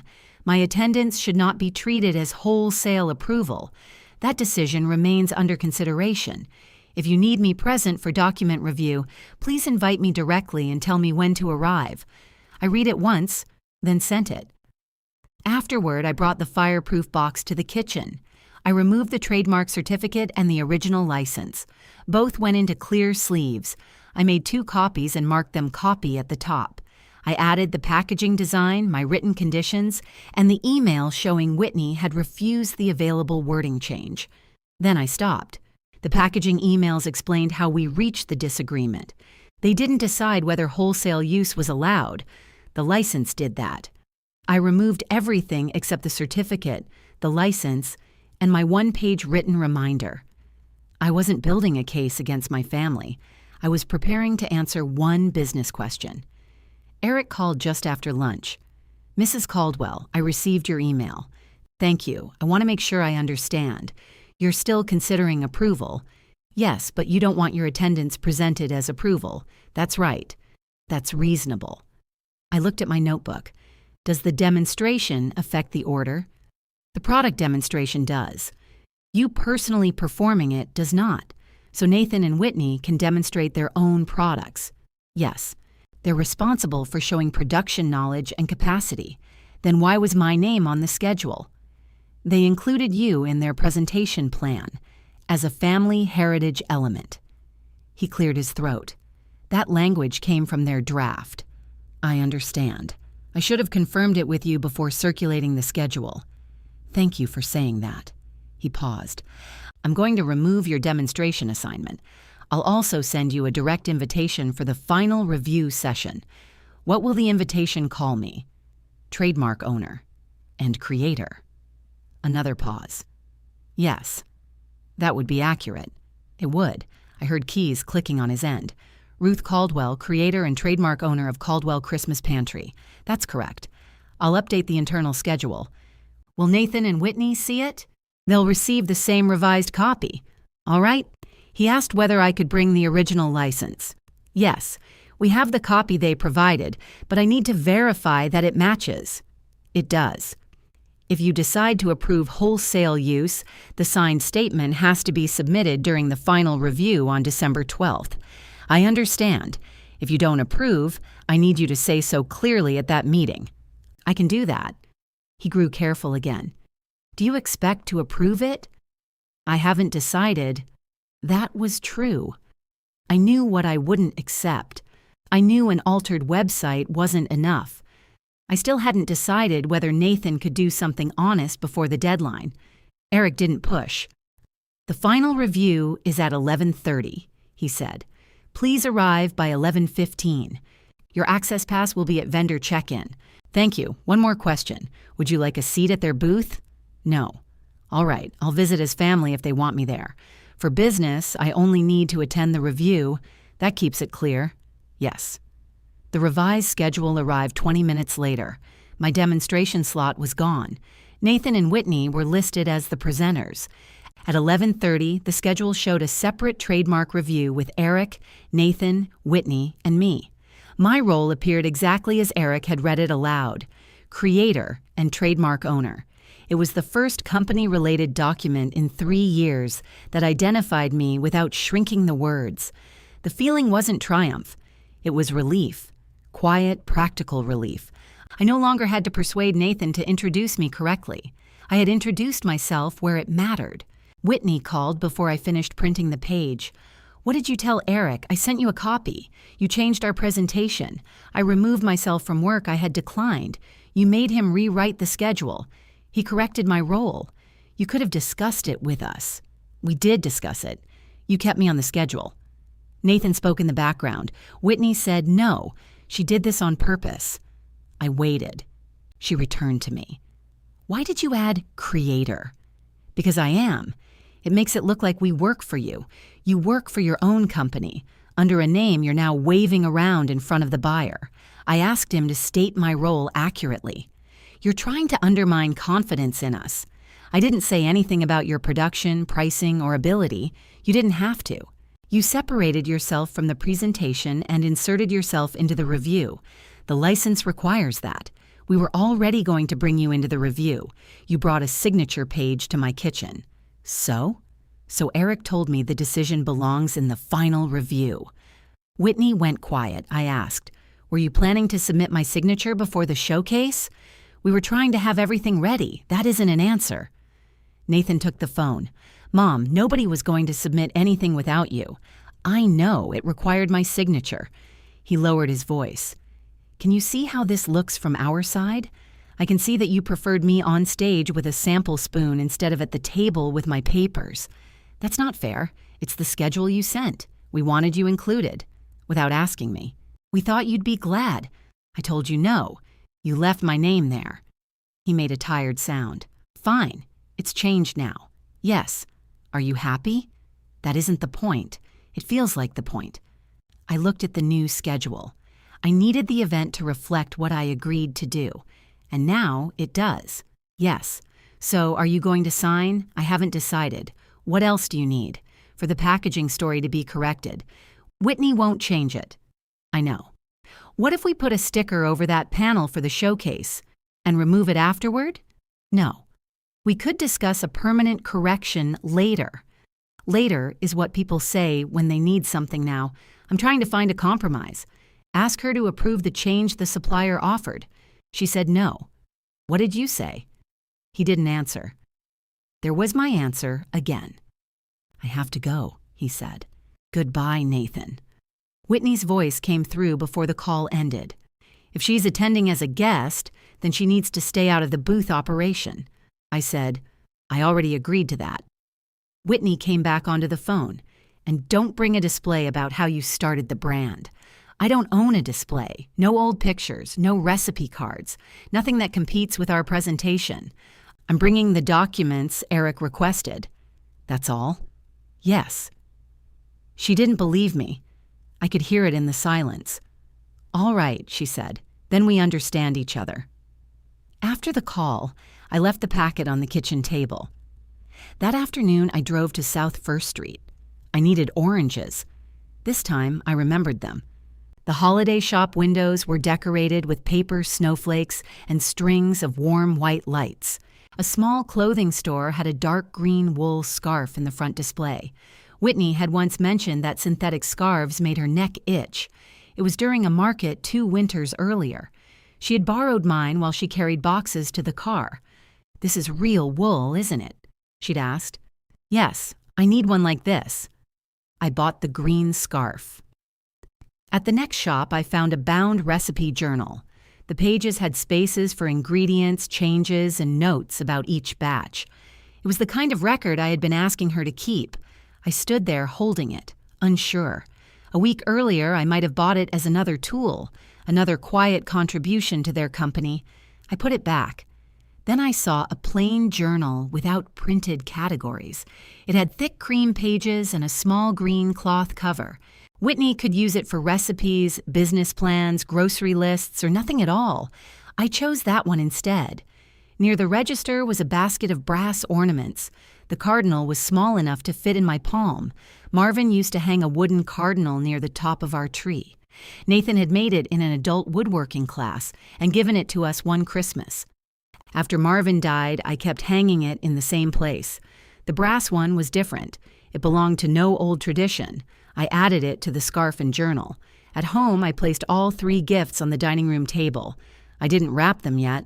Buying them didn't change my business decision. It didn't purchase a Christmas dinner or guarantee Nathan's Thursday visits. They were gifts. That was all I allowed them to be. The next morning, a direct invitation arrived by email. Eric had addressed it to me alone. It gave me guest access to the showcase and confirmed the 11:30 review. Nathan and Whitney were copied. I accepted. Whitney replied to the group. Please note that Ruth will attend only as a family guest and trademark contact.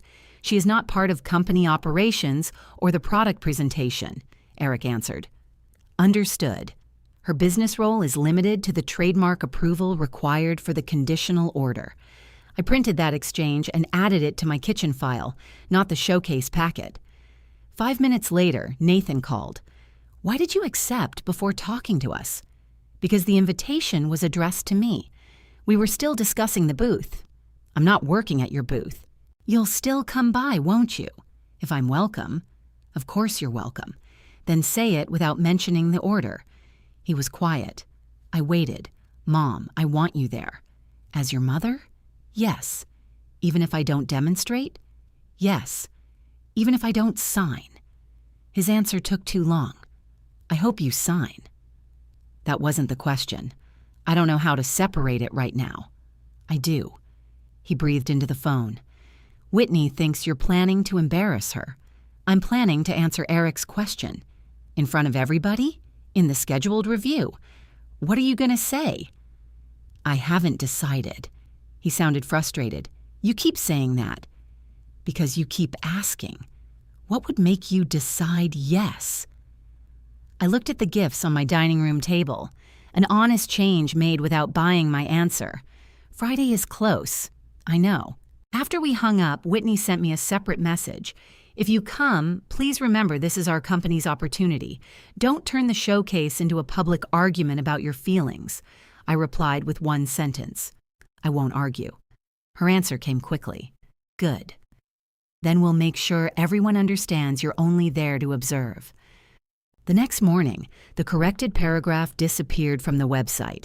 Whitney's founder description returned to its original wording. The sentence naming me was gone. In its place was a new banner. Big news coming Friday. Below it was a photograph of Nathan and Whitney holding one of the wholesale cartons between them. The side panel faced away from the camera. The caption thanked customers for helping them reach the next stage of the Caldwell Christmas Pantry story. It didn't say the order was final. It made the result sound settled anyway. Comments appeared all morning. People asked which stores would carry the jars. Whitney answered with folded hand symbols and told them to watch for an announcement after the showcase. Nathan shared the post from his personal page. I took screenshots. Then I called him. The website changed. I know. Why? Whitney said there was no reason to leave the new paragraph up while we're still fighting. It was either true or it wasn't. She feels like you rejected the compromise. I said it was closer. You didn't sign. So the truth was temporary. Mom, please, did you agree to remove it? I didn't make the change. That wasn't my question. He sighed. No, I didn't agree. Did you ask her to put it back? Not yet. Will you? I need to get through work. The website is part of your work. I mean my other work. I waited. He said, I'll talk to her tonight. She posted as if the order is already coming. It says big news. The comments ask which stores. We can't control what people assume. You can correct them. We're not going to make the company look uncertain 2 days before the showcase. The company is uncertain. The opportunity is strong. It's conditional. Everything in business is conditional. Not everything requires my signature. He went silent. I looked at the post again. Did you share it without reading? His voice hardened. I read it. Then you agreed with this one on purpose. Yes. It was the first clean answer he'd given me in days. I thanked him for it. He didn't understand why. At noon, Whitney came to my house alone. She wore the dark coat she used for business meetings. Her hair was pinned back, and she carried no laptop. I opened the door but didn't invite her in right away. Did Nathan know you were coming? No. What do you need? To talk without him trying to protect both of us. I stepped aside. She went to the kitchen and sat at the table. The trademark packet was on the counter. I moved it to the chair beside me. Whitney noticed. I'm not here to steal your papers. I didn't say you were. You keep handling everything like we're strangers. You called this a business meeting. I said I wanted to talk. About the signature, about the family. I waited. She removed her gloves and placed them together on the table. I don't want this to ruin Christmas. Neither do I. Nathan is miserable. I know. He feels like he has to choose between us. I haven't asked him to choose. You don't have to. Every time you question him, he thinks he failed you. He made decisions. So did I. Yes. Then be angry with me. I am. She blinked. The answer seemed to unsettle her. You don't have to sound so calm. How should I sound? Like this matters. I looked at her gloves. One thumb had a loose thread near the seam. It matters. She leaned forward. I know the founder wording hurt you. It was false. Fine. It was false in the strictest sense, in the ordinary sense. She looked away. I built what customers see now. Yes. I gave it a market. Yes. I found the packaging people. I built the website. I did the inspections. I stood at events when it was freezing and when it was 90 degrees. Yes. Then why isn't that enough for you? It is enough to claim what you did, but not enough to call myself the founder, not of Caldwell Christmas Pantry. Her eyes filled. She pressed one finger under each eye before the tears fell. I have spent 3 years feeling like I'm borrowing your kitchen. You chose to use my name. Nathan wanted it. You signed the license because he said it would make you happy. That stopped me. Did he? He said you needed something to stay connected to after Marvin died. He thought giving us the business would make you feel useful. He asked to license the name. I did not give you the business. You know what I mean? No. I think that difference is where most of this began. She pushed her chair back slightly. We thought this would bring the family together. You thought I needed a task. We thought you needed us." I didn't answer.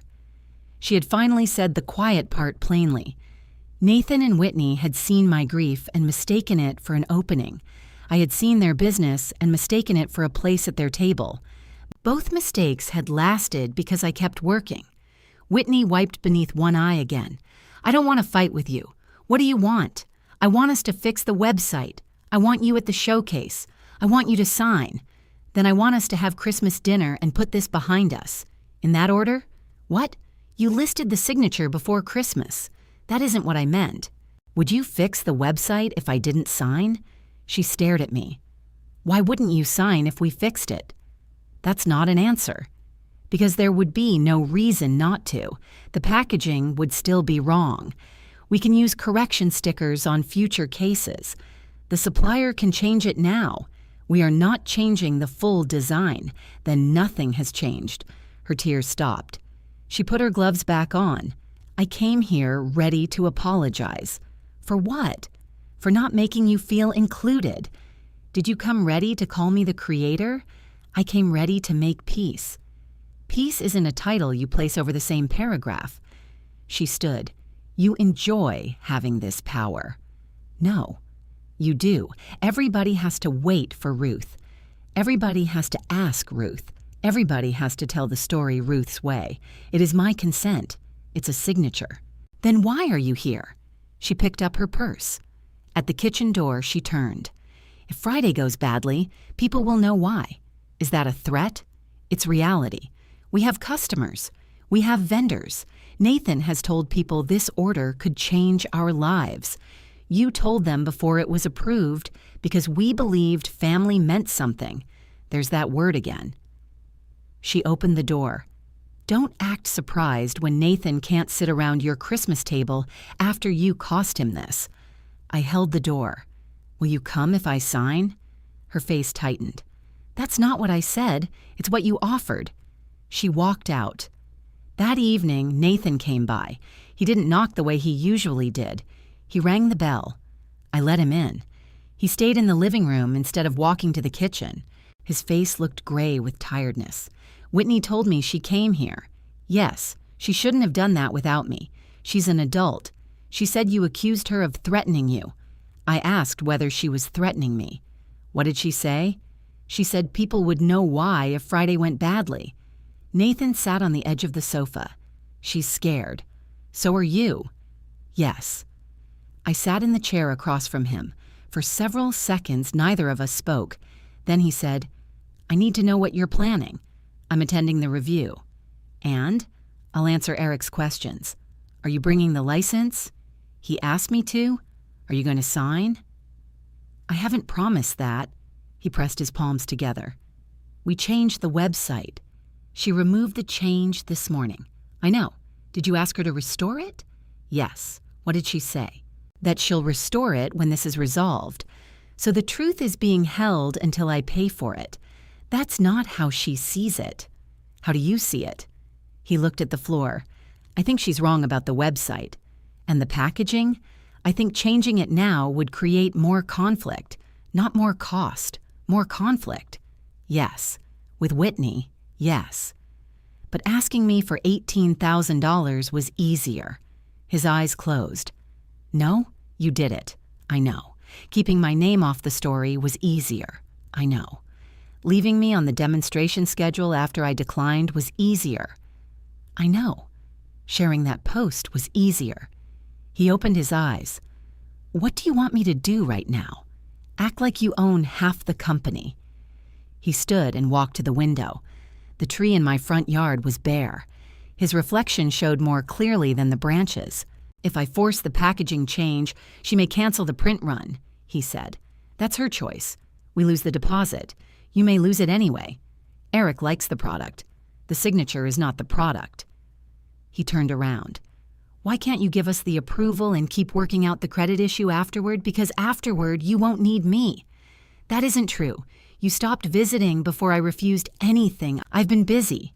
You came tonight because of Friday. His face folded slightly. He looked older than I wanted him to. Mom, if this order fails, I don't know what happens to my marriage. That isn't mine to repair. I know. You keep saying that after asking me to do it. He sat again.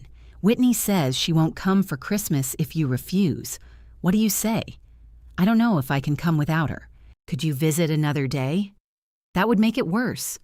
For whom? He didn't answer. The room was quiet except for the furnace starting. I looked at Marvin's empty chair near the bookcase. Nathan had stopped sitting in it weeks ago. I hadn't noticed until then. What if I sign? I asked. His head lifted. We can move forward. Do you come Thursday? I'll try. Does the website name me? Yes. Does the packaging change? We can work on that. Does Whitney want me at Christmas? He swallowed. She wants the family together. That isn't what I asked. Mom, please don't test every sentence. I'm done surviving on soft sentences. He covered his face with both hands. For a moment, I wanted to tell him I would sign. I wanted my son at my table. I wanted him to bring Whitney through the front door with a pie. I wanted the 3 mugs out again. I wanted the old Thursday rhythm, even if it had only been a small visit and a pear from the bowl. The signature could buy all of that for a little while. That was the real choice. Not their order against my pride. Their order against my hope that being useful could still bring Nathan home. I got up and went to the dining room. The scarf, journal, and cardinal were still on the table. I carried them into the kitchen. Nathan watched me. Are those for Whitney? Yes. After all this, Christmas gifts are not business approval. He looked down. I took wrapping paper from the pantry cabinet and measured it across the scarf box. Will you come Friday? He asked. Yes, even if we're not speaking? We're speaking now. You know what I mean. I'll be there. He stood at the kitchen doorway. What are you going to do? What the agreement requires. He waited for more. I didn't give it. After he left, I wrapped the scarf, the journal, and the brass cardinal separately. Then I tied them together with the same green ribbon. I placed the gifts beside the trademark packet. If holding my boundary cost the deposit, the order, and Christmas dinner with my son, I would not pretend someone else had made that choice for me. I turned off the kitchen light and left both packages ready for Friday. Friday morning, I woke before the alarm. The house was dark. The furnace clicked on and a branch brushed the kitchen window. I made coffee and opened the company website. My name had returned. The new paragraph called me the creator of the original Caldwell Christmas pantry recipes. Whitney was still called the founder of the modern company. It wasn't perfect. It was accurate enough to have remained there all along. The company page had also posted another photograph. Nathan and Whitney stood inside the rail yard pavilion with their booth partly assembled. Behind them were stacks of the printed wholesale cartons. The caption said, "Tomorrow starts today." Whitney had added a comment. "We are grateful for the family story that brought us here." I checked the time on the post. It had gone up 20 minutes after Nathan left my house. They had restored my name when the showcase was too close for another argument. I didn't take a screenshot. I already knew what a temporary correction looked like. The scarf, journal, and cardinal were on the dining room table. I placed them in a plain paper shopping bag. The trademark packet went into my brown leather tote. For a moment, I considered adding the printed screenshots, the packaging approval, and Whitney's refusal to change the artwork. All of it was in my kitchen file. If I brought it, I could show Eric the entire pattern. I could prove they had known. I could show that the public company story changed depending on what they wanted from me. I left those pages at home. Eric didn't need to judge our family. He needed to verify the license and ask whether I approved wholesale use. That was enough. At 9, Nathan called. "Are you awake? I've been awake for hours. Are you still coming?" "Yes." "What time?" "Before 11:15. Can you come earlier?" "Why?" "Whitney wants to show you the booth. She told me to stay out of booth operations. She means she wants you to see it before the buyers arrive." "Will she be asking me to work?" "No. Then I can come at 10:30. He paused. "Thank you." "For what?" "For coming." It was almost the sentence I had wanted. Almost. He continued. "If people ask, we're telling them you're Nathan's mother and part of the pantry tradition. I'm also the creator and trademark owner." "I know." Will you say it? If it comes up, it already came up. It's printed on my pass. He sighed. Mom, can we please not start the day like this? I asked a question. Yes, I'll say it. Thank you. I heard Whitney call his name. Then he said, We'll see you soon. Before leaving, I walked through the house once. The Christmas tree stood in the front room with only its lights on. I hadn't finished decorating it. The wooden cardinal Nathan made years ago hung near the top. There was an empty branch lower down. I turned off the lights and left. The rail yard pavilion sat near the tracks, with wide openings along the sides and metal beams overhead. Clear plastic panels had been hung against the cold. Every time the wind pushed them inward, the whole wall made a soft, snapping sound. Vendors were still setting up. Someone tested a microphone near the small stage. A coffee grinder whined at one booth. Folding carts rattled over the concrete floor. At vendor check-in, I gave my name. The woman at the table found an envelope and handed it to me. My pass said, Ruth Caldwell, creator and trademark owner. Below that, in smaller letters, it said, Final Review Guest. I clipped it to my coat. That was the practical difference a direct invitation made. No one could move me to a sample table or hand me an apron. My role had already been stated by the person running the review. Eric was waiting near the end of the check-in area. He carried the black portfolio I had seen in that first moment I told you about. At the time, I hadn't known what was inside it. That morning, he shook my hand and pointed toward a quiet table beside a row of storage curtains. Do you have a few minutes? Yes. We sat. I placed the packet on the table and removed the original trademark certificate.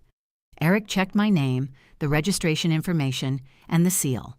Then he compared it to the copy in his portfolio.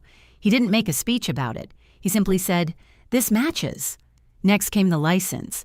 He checked each page and compared the signatures. Nathan's was there. Whitney's was there. Mine was at the bottom. He turned to the wholesale section. This is the controlling restriction, he said. Yes. Has this license been amended since it was signed? No. Have you provided a separate wholesale approval? No. Have you signed any letter, email, or statement that could serve as approval? No. He nodded and wrote something on a review sheet. Did you give verbal approval? No.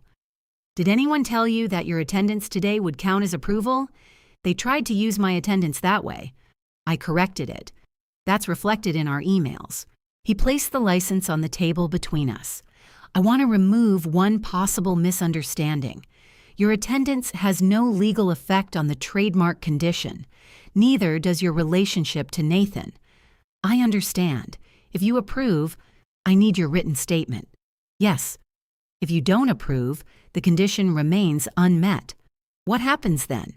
The conditional order can't be issued for Caldwell Christmas Pantry products. Does that cancel their existing local license? No. This review has no authority over that agreement, so they can continue the work I already permitted. Yes. That answer removed the last uncertainty I had carried into the pavilion. Refusing the wholesale approval would not close their prep room. It would not stop their market sales. It would not take away the company they had spent 3 years building. It would stop this order. It would leave them with the deposit they had chosen to risk. I asked, could they fill this particular order under another brand? Eric shook his head. Not today. The product review, packaging, customer recognition, and pricing are all tied to Caldwell Christmas Pantry. A new brand would require a new review, but they could create one later. That would be their decision.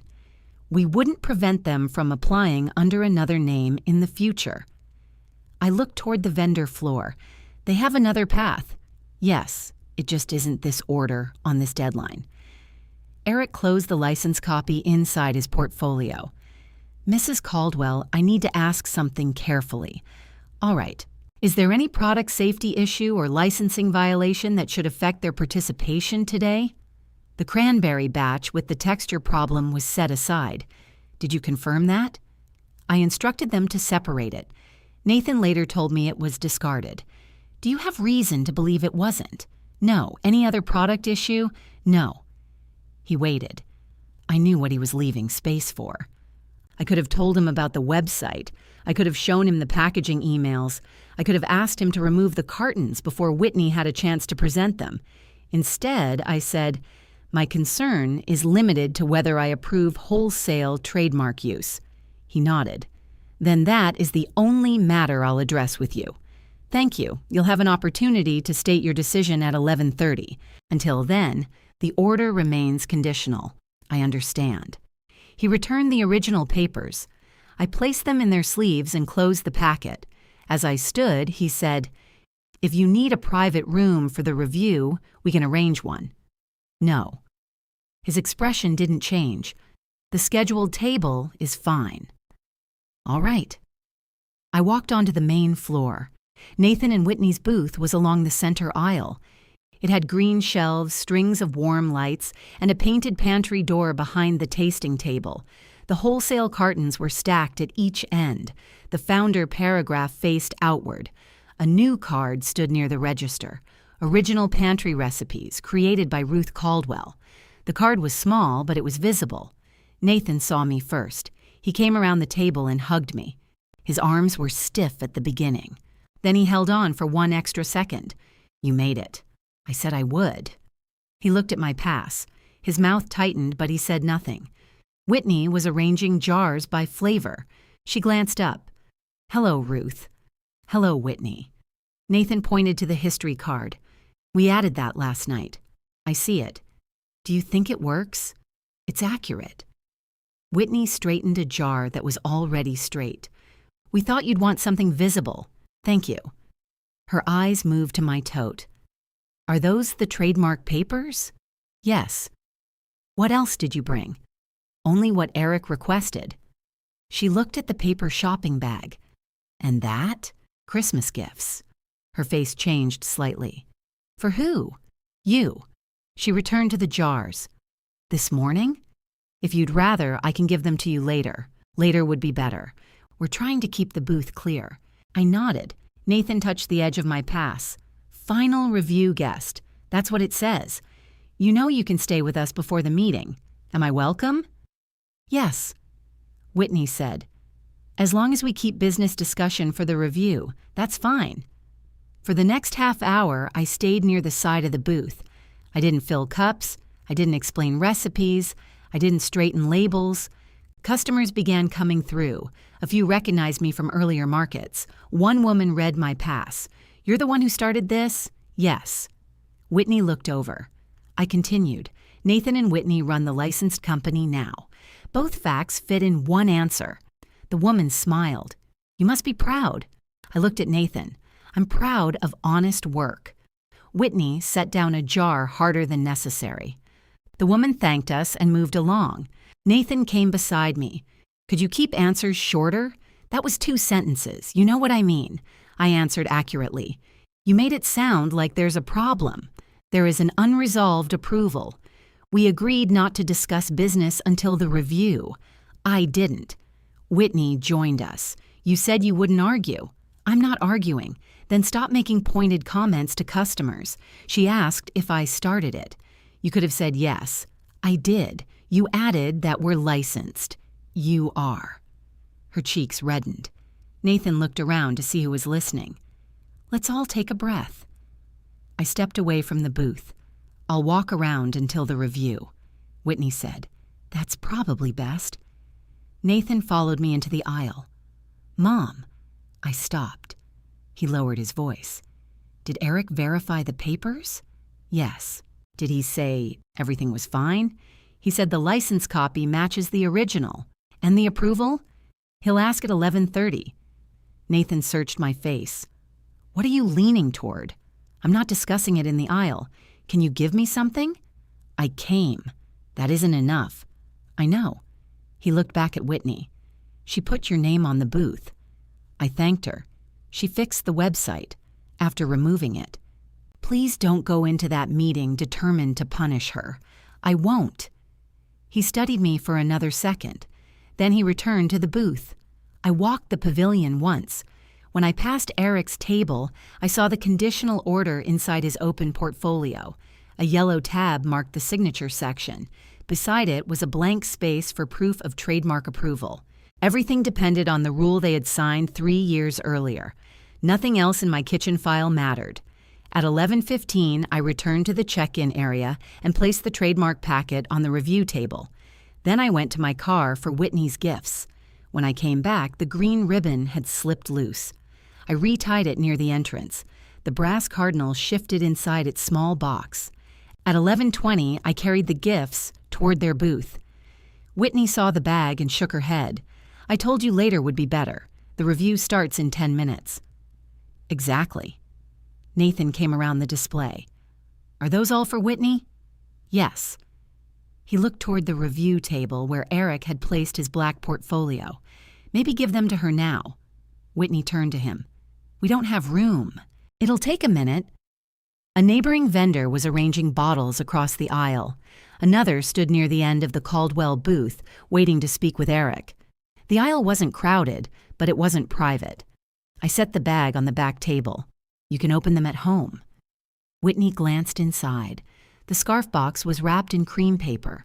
The journal was wrapped in green. The cardinal was in the small square package with the ribbon tied around it. She touched the top package. What is this? An ornament. I mean all of it. Christmas gifts. Why did you bring 3? I bought them before today. She looked at me for several seconds. Nathan said, Whit, just say thank you.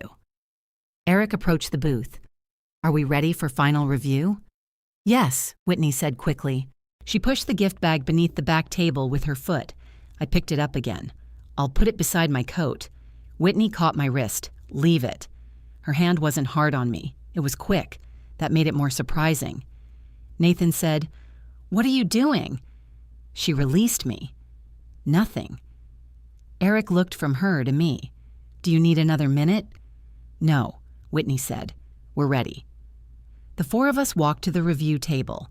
Nathan carried 2 jars. Whitney carried a wholesale carton and her laptop. I carried the gifts and my brown tote. Eric sat at one end. Nathan and Whitney sat together across from me. The carton stood on the table between them. The neighboring vendor who had been waiting took the next table. She could hear us without trying. Eric opened his portfolio. We'll keep this straightforward. Product and capacity review first, trademark confirmation last. Whitney nodded. She opened the laptop to a page of sales numbers. Nathan handed Eric the jars. Whitney spoke for most of the presentation. She described how their local sales had grown. She explained the prep space, seasonal inventory and case packing. Nathan answered questions about delivery schedules and production days. They sounded prepared. That mattered to me. They had learned the work. I had never denied that. Eric examined the cranberry preserve. This is from the replacement batch? Yes, Whitney said. The earlier batch was discarded? Yes. Who identified the process issue? Whitney paused. Nathan answered, My mother. Eric looked at me. I said, The fruit had not been fully thawed. Whitney added, We corrected the process immediately. That was true. Eric made a note. Then he turned to the company presentation. Whitney brought up a photograph of the booth. The small history card with my name was visible near the register. Our company grew from family tradition, she said. I developed the current brand and brought the products into a professional market. Eric asked, And Mrs. Caldwell created the original brand? The original pantry recipes, Whitney said. The trademark certificate identifies her as owner and registrant. Yes, we use it under a family license. Eric looked at Nathan. Is that also your understanding? Yes. Does the company agree that wholesale use requires separate written approval? Nathan's eyes moved toward me. Yes. Whitney said, Which is why Ruth is here. Eric closed the laptop slightly so he could see her. Mrs. Caldwell is here to make her own decision. Of course, Whitney said. Her voice was smooth again. We've worked through our family concerns. I looked at her. She kept speaking. The website now reflects Ruth's role. We added her history to the booth. She's attending with us as family and as the trademark contact. There was the version she wanted the table to accept. Everything had been settled. My presence proved it. The corrected card proved it.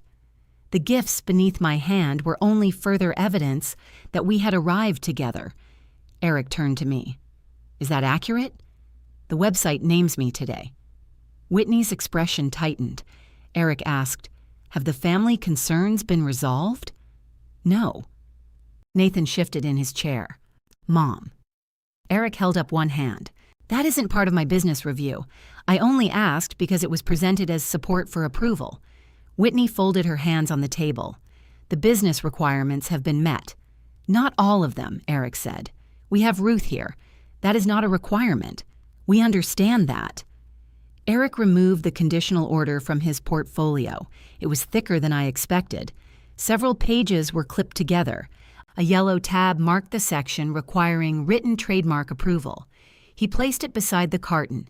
The product review is satisfactory. The production plan has risks, but it meets the minimum requirements for a conditional order. Nathan let out a breath. Whitney smiled. Eric continued. The proposed value is $120,000, subject to the terms in this document. Nathan and Whitney, you've already reviewed those terms. Yes, Nathan said. Whitney reached for the pen beside her laptop. Eric stopped her. Trademark approval comes first. She looked at me. That was the moment they had built everything around. The deposit, the cartons, the posts, the website change, Nathan's missed visits, Whitney's visit to my kitchen, the threat about Christmas. They believed the amount, the room, and the people nearby would make refusal too embarrassing. Whitney pushed the pen across the table. We're ready when you are. I didn't take it. Nathan gave a small, nervous laugh. Before we do that, maybe Mom should give Whitney her presents. Whitney looked at him. Why? Because they're sitting there. They can wait. He lowered his voice. Let's not make this strange. It already is. I looked at Whitney. I brought them for Christmas. You don't have to open them here. She pulled the cream package from the bag. Nathan said, Whit? She removed the paper without tearing it. The dark green wool scarf lay inside the box. Her face didn't change. I remembered you said synthetic scarves bothered your neck. She put the lid back on. Then she opened the journal. She ran one thumb over the cloth cover. It's blank, she said, so you can use it for anything. She opened the cardinal last. The brass caught the pavilion lights. Nathan touched it with one finger. That's nice. Your father liked cardinals, I said. I know. The words came out quietly. Whitney placed the ornament back in its box. Then she gathered the scarf, journal, and cardinal. For 1 second, I thought she was putting them into the gift bag. Instead, she stood and placed all three into my hands. The scarf box pressed against my coat. The journal slid sideways. The little ornament box rested on top. Please stop pretending we're close, she said. The woman at the neighboring table stopped arranging her papers. Eric looked down. Nathan stared at his wife. Whitney. What? She said. We are not doing this performance. I brought you Christmas gifts. Exactly. I don't understand. Yes, you do. You've spent weeks trying to damage our company, and now you walk in here with a scarf and some sentimental ornament. Nathan reached for the gifts. Give them to me. No, I said. I held them against my coat. Whitney sat down again. If she wants a public moment, she can have one. I didn't open them, I said. You brought them to a business review. I brought them to the showcase because I didn't know whether we would have Christmas dinner. Nathan whispered, Mom, not now. Whitney looked at Eric. This is the family tension I mentioned. It has nothing to do with the company. Eric didn't answer her. He looked at me. Mrs. Caldwell, would you like a moment before we continue? No. I placed the returned gifts beside the trademark packet. Then I sat down. Nathan leaned close. Mom, please don't decide while you're upset. I made my decision before she opened the gifts. His face lost color. Can we talk privately? The review is scheduled now. Just 5 minutes. Whitney said, Let her do what she came to do. Nathan turned on her. Stop talking. She stared at him. It was the first time I had heard him say that to her. He looked back at me. "Mom, the packaging is printed. The deposit is gone. We fixed the website. We put your name on the booth. You removed my name when I didn't sign. We put it back. Last night." He lowered his voice until I could barely hear him. "Sign it anyway. We'll fix the rest after." I looked at my son.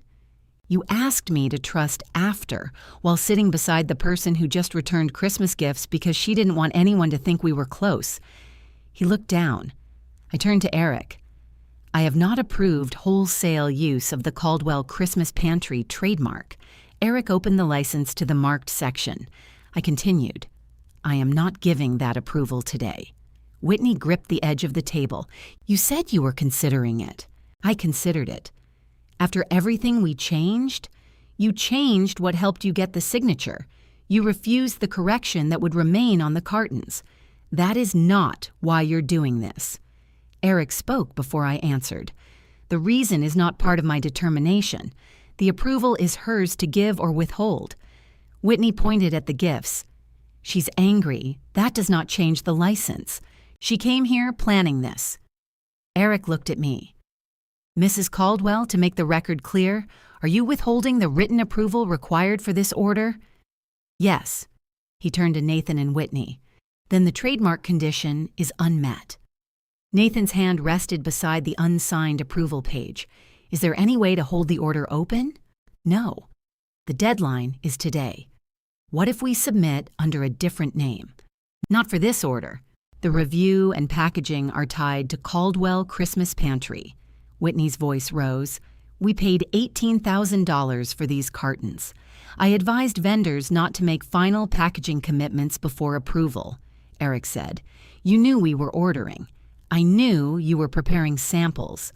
I did not authorize your supplier commitment." She looked at me. "You're really going to let us lose that money? You spent it before asking me." Nathan closed his eyes. Eric drew a line through the conditional order approval section. He wrote the date beside it and signed his review note. Then he placed the order back inside his portfolio. The conditional wholesale order is withdrawn. No one spoke. The band near the entrance started another Christmas song. A cart rolled past with jars clinking inside a box. Eric pointed to the wholesale cartons displayed at the booth. "Those packages were produced for a wholesale channel that is not approved under the license. They need to be removed from the showcase display." Whitney looked at him. "The jars inside are licensed products. For local direct sales, yes. These cartons represent an ineligible wholesale offering. You may display your regular local packaging until the showcase closes." Her shoulders dropped. "How long do we have? Please remove them now." Nathan stood. Whitney remained seated. He looked at the returned gifts beside my papers. Then he looked at me. I expected him to ask again. He didn't. He walked to the booth, lifted the first wholesale carton from the display, and carried it toward the storage curtain. Whitney watched him carry the box away. Then she looked at Eric. "Are we finished?" "The wholesale review is finished," he said. "You may continue participating as a local vendor."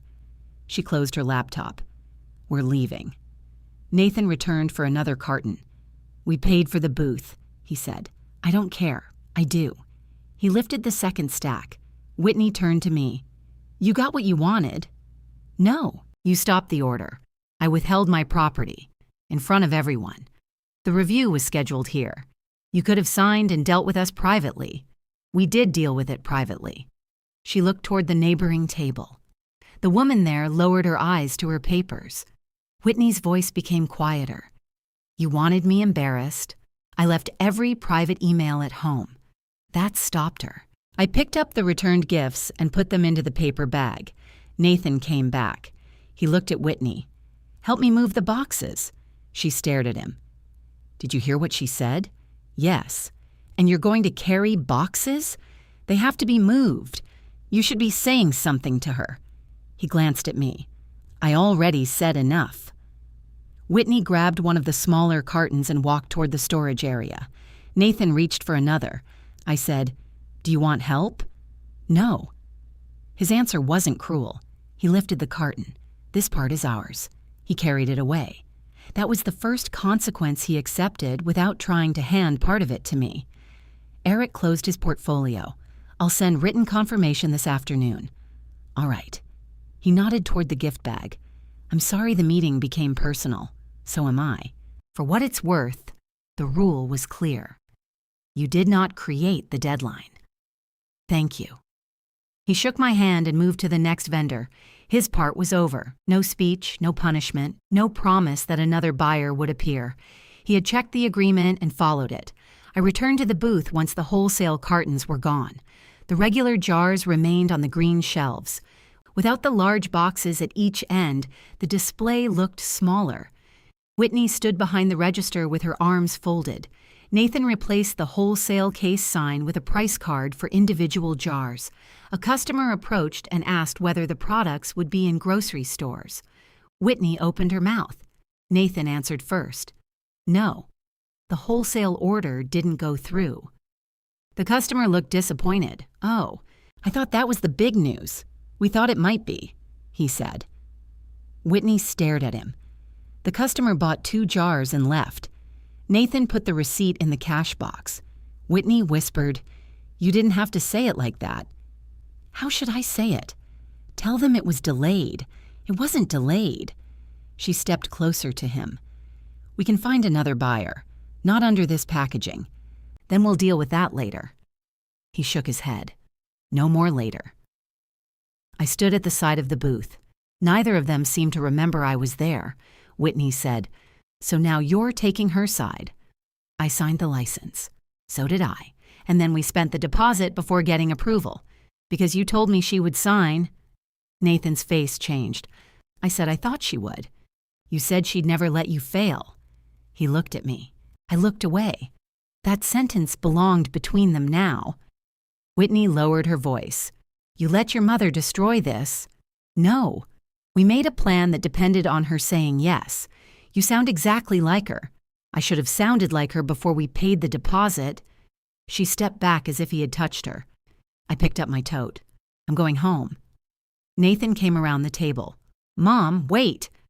Whitney laughed. Of course. He ignored her.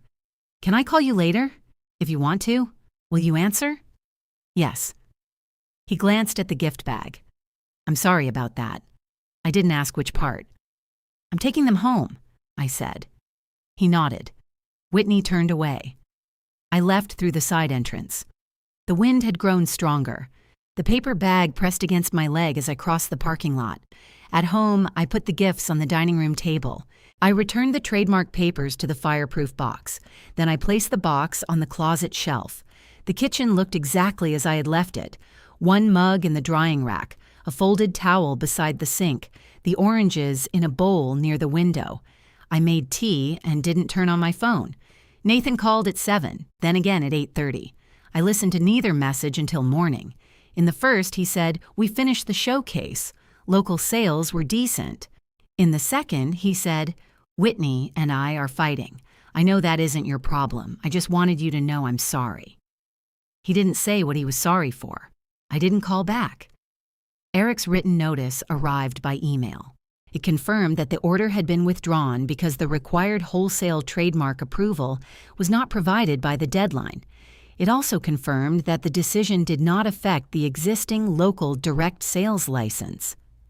I printed one copy and placed it in the kitchen file. That afternoon, the company page removed the big news coming Friday banner. A new post appeared. Due to an unexpected family trademark issue, our regional launch has been postponed. We remain committed to our customers and our dream. The word unexpected did most of the work. Comments began appearing. Some people offered encouragement. Others asked what had happened. One person wrote, Wasn't trademark approval required before the packaging was ordered? Another asked why the founder's story on the website had changed twice that week. Whitney replied that private family matters were being handled privately. Someone responded, Then why mention them in the business announcement? I read the comments once. I didn't answer any of them. That evening, Nathan called. Did you see the post? Yes. Whitney wrote it. You shared it. I haven't. Good. I told her to remove unexpected. Did she? No. What will you do? He was silent. I waited.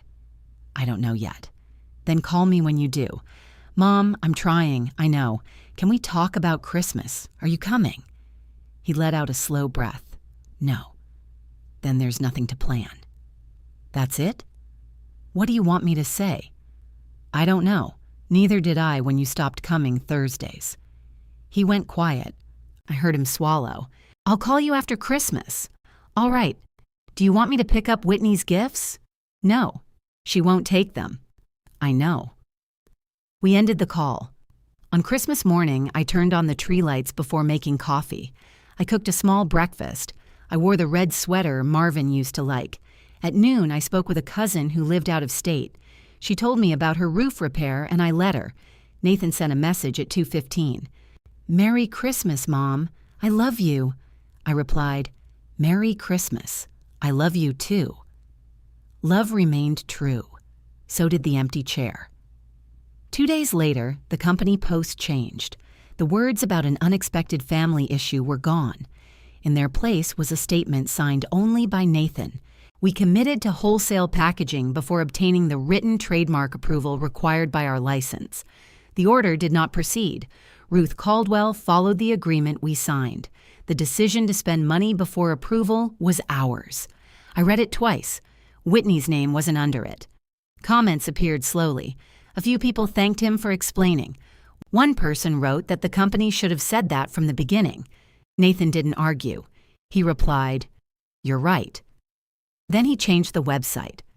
The history page identified me as the creator of Caldwell Christmas Pantry. It described Nathan and Whitney as owners of the licensed local company. The founder claim beneath Whitney's photograph was removed. This time, Nathan didn't send me a link. He didn't ask whether the change helped. He didn't ask me to reconsider wholesale approval. He made the correction and left it there. The next morning, Whitney called. I answered. Nathan posted that without my permission, she said. He owns half the company. He made it sound like we were reckless. You paid a non-refundable deposit before approval. We had to move quickly. That doesn't make his statement false. He's doing this to win you back. I haven't offered him anything. You have the trademark. Yes. That's what he wants. He hasn't asked for it. Not yet. Her voice carried more anger than tears now. I sat at the kitchen table. What do you want from me, Whitney? I want you to understand what you've done to my marriage. I didn't write Nathan's statement. You forced him to choose no. The order failed, and he chose to tell the truth about why. You always have an answer. Today I do. She hung up. I placed the phone beside my mug. Whitney wasn't sorry. Nathan had finally acted, but one public statement didn't restore Thursday visits or Christmas dinner. It did one thing. It put the cost under the names of the people who had created it.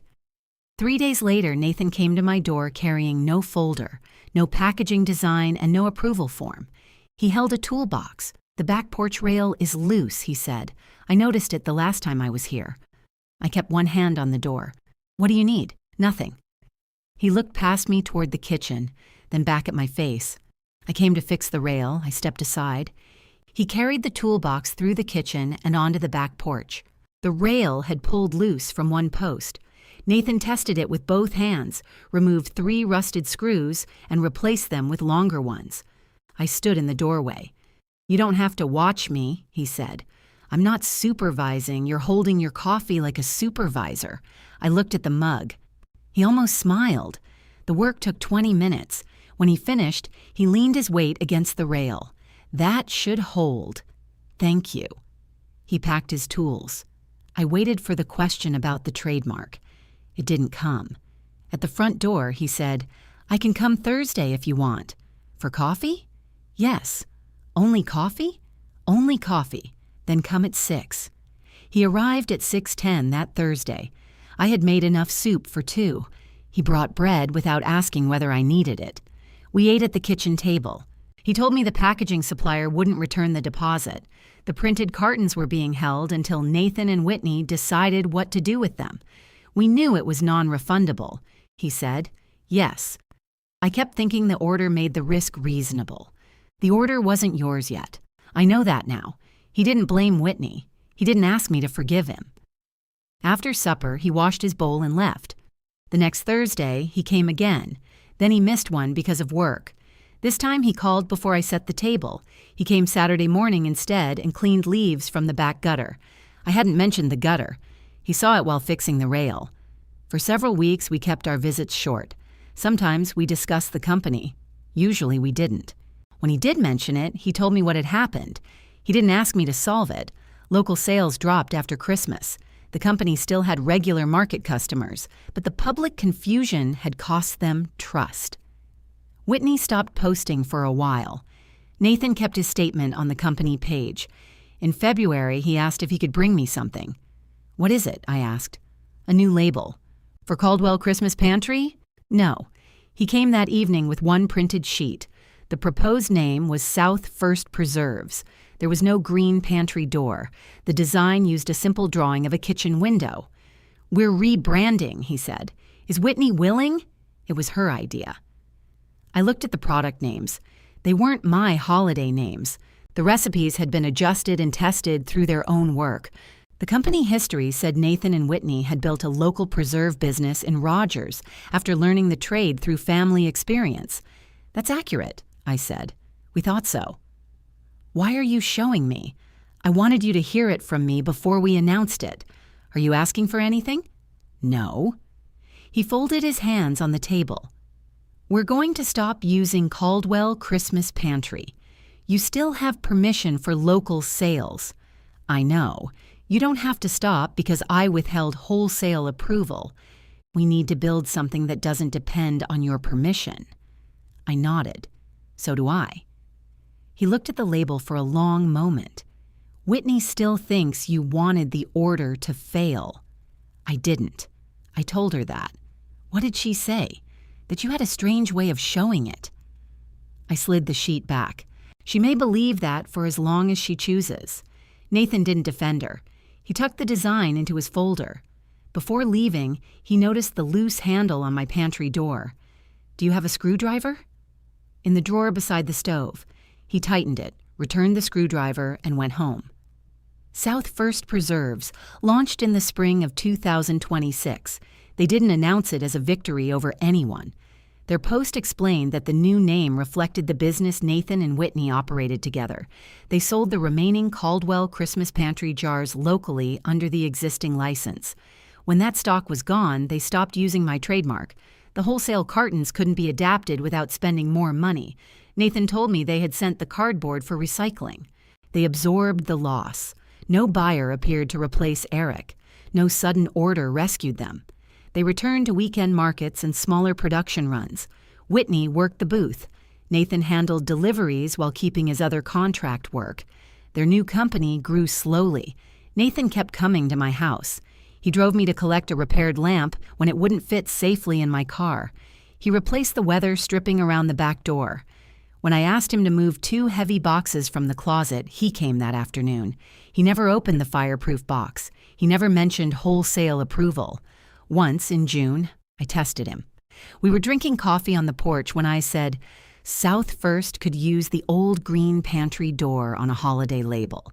He set down his mug. "No, why not? It's yours. You could ask. I don't want to build the new company around another favor." That answer gave me more peace than an apology would have. In August, Whitney called. I hadn't spoken with her since the morning she blamed me for their marriage trouble. "Ruth, may I come to your house?" "Why?" "To talk. Is Nathan coming?" "No." "Is this about the trademark?" "No." I looked at the clock. Tomorrow at 4. She arrived at 4 exactly. She wore ordinary clothes, not her meeting coat. She carried no computer, folder, or envelope. At the door, she asked, "May I come in?" "Yes." She sat at the kitchen table. I made tea. This time she waited without asking why the mugs were empty. When I brought them over, she wrapped both hands around hers. "I owe you an apology." "Yes." She looked surprised by my answer. Then she nodded. "I lied about founding Caldwell Christmas Pantry." "You did." I knew the wording was wrong. "Yes." She looked down at the tea. "I kept it because I thought giving you credit would make my work smaller." "Did it?" "No." I waited. She continued, I also returned your gifts to hurt you. You returned them where other people could see. I know. Why? Because I thought you were trying to look generous before refusing the order. They were Christmas gifts. I understand that now. She rubbed one thumb along the mug. I expected you to protect us from the deposit. Yes. We spent it before asking you. Yes. She took a slow breath. I'm sorry. I didn't say it was all right. It wasn't. Instead, I asked, why now? Nathan stopped arguing with me. That brought you here? At first, it made me angrier. She gave a short, embarrassed laugh. He went to your house every week. He wouldn't tell me what you said. He just came home and did the work for our rebrand. What changed? He said he was done asking either of us to make him comfortable. That sounded like Nathan, not the Nathan from the showcase, the one he was trying to become. Whitney looked toward the living room. Are the gifts still here? The journal is. What happened to the scarf? I gave it to the winter clothing drive. She nodded. And the cardinal? I kept it. I don't expect you to give it back. It was never yours after you returned it. Her eyes filled, but she didn't argue. I understand. An apology doesn't make us close. I know. Do you? I think I'm beginning to. I took a sip of tea. She waited. Finally, she asked, would it be all right if I came with Nathan next Thursday? For coffee? Yes. No business? No business. You may come. She thanked me and left after half an hour. The first Thursday was awkward. Whitney brought cookies. She asked before placing them on a plate. Nathan talked too much because neither of us did. The second visit was easier. During the third, Whitney noticed a box of peaches on my counter. Do you want help with those? She asked. I'm freezing them tomorrow. Would you like me to come? I looked at her. She added, I'm asking. You can say no. Come at 10. She came at 10 and stayed until the peaches were packed. She didn't photograph them. She didn't post about learning family methods. She didn't ask for a recipe. When we finished, she washed the knives and wiped the counter. That was how contact returned, not all at once. Nathan came regularly. Whitney came sometimes, then more often. I didn't give them access to the trademark. They didn't ask. When Christmas approached, I invited them directly. I'm having supper at 6, I told Nathan. I would like both of you here. He didn't make me ask twice. We'll come. Whitney called afterward. May I bring something? Dinner rolls. Anything else? No. She brought the rolls in a plain basket. There were no business labels, company samples, or cameras. We ate pot roast, carrots, and mashed potatoes at the kitchen table. Nathan sat in Marvin's chair. This time, I had asked him to. Whitney cleared the plates. Nathan filled the sink with warm water. I brought the recipe journal from the shelf and placed it beside my chair. I had used it for my own notes throughout the year. The first page held the date of the showcase. The last written page held the time I had invited them to supper. In the living room, the tree lights reflected against the window. The wooden cardinal still hung near the top.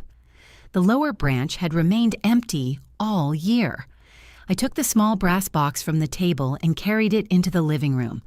Behind me, dishes touched softly in the sink. Nathan rinsed while Whitney dried. Neither asked me where anything belonged. They had learned the kitchen again by paying attention. I hung the returned brass cardinal ornament on my own tree while Nathan and Whitney quietly washed the supper dishes.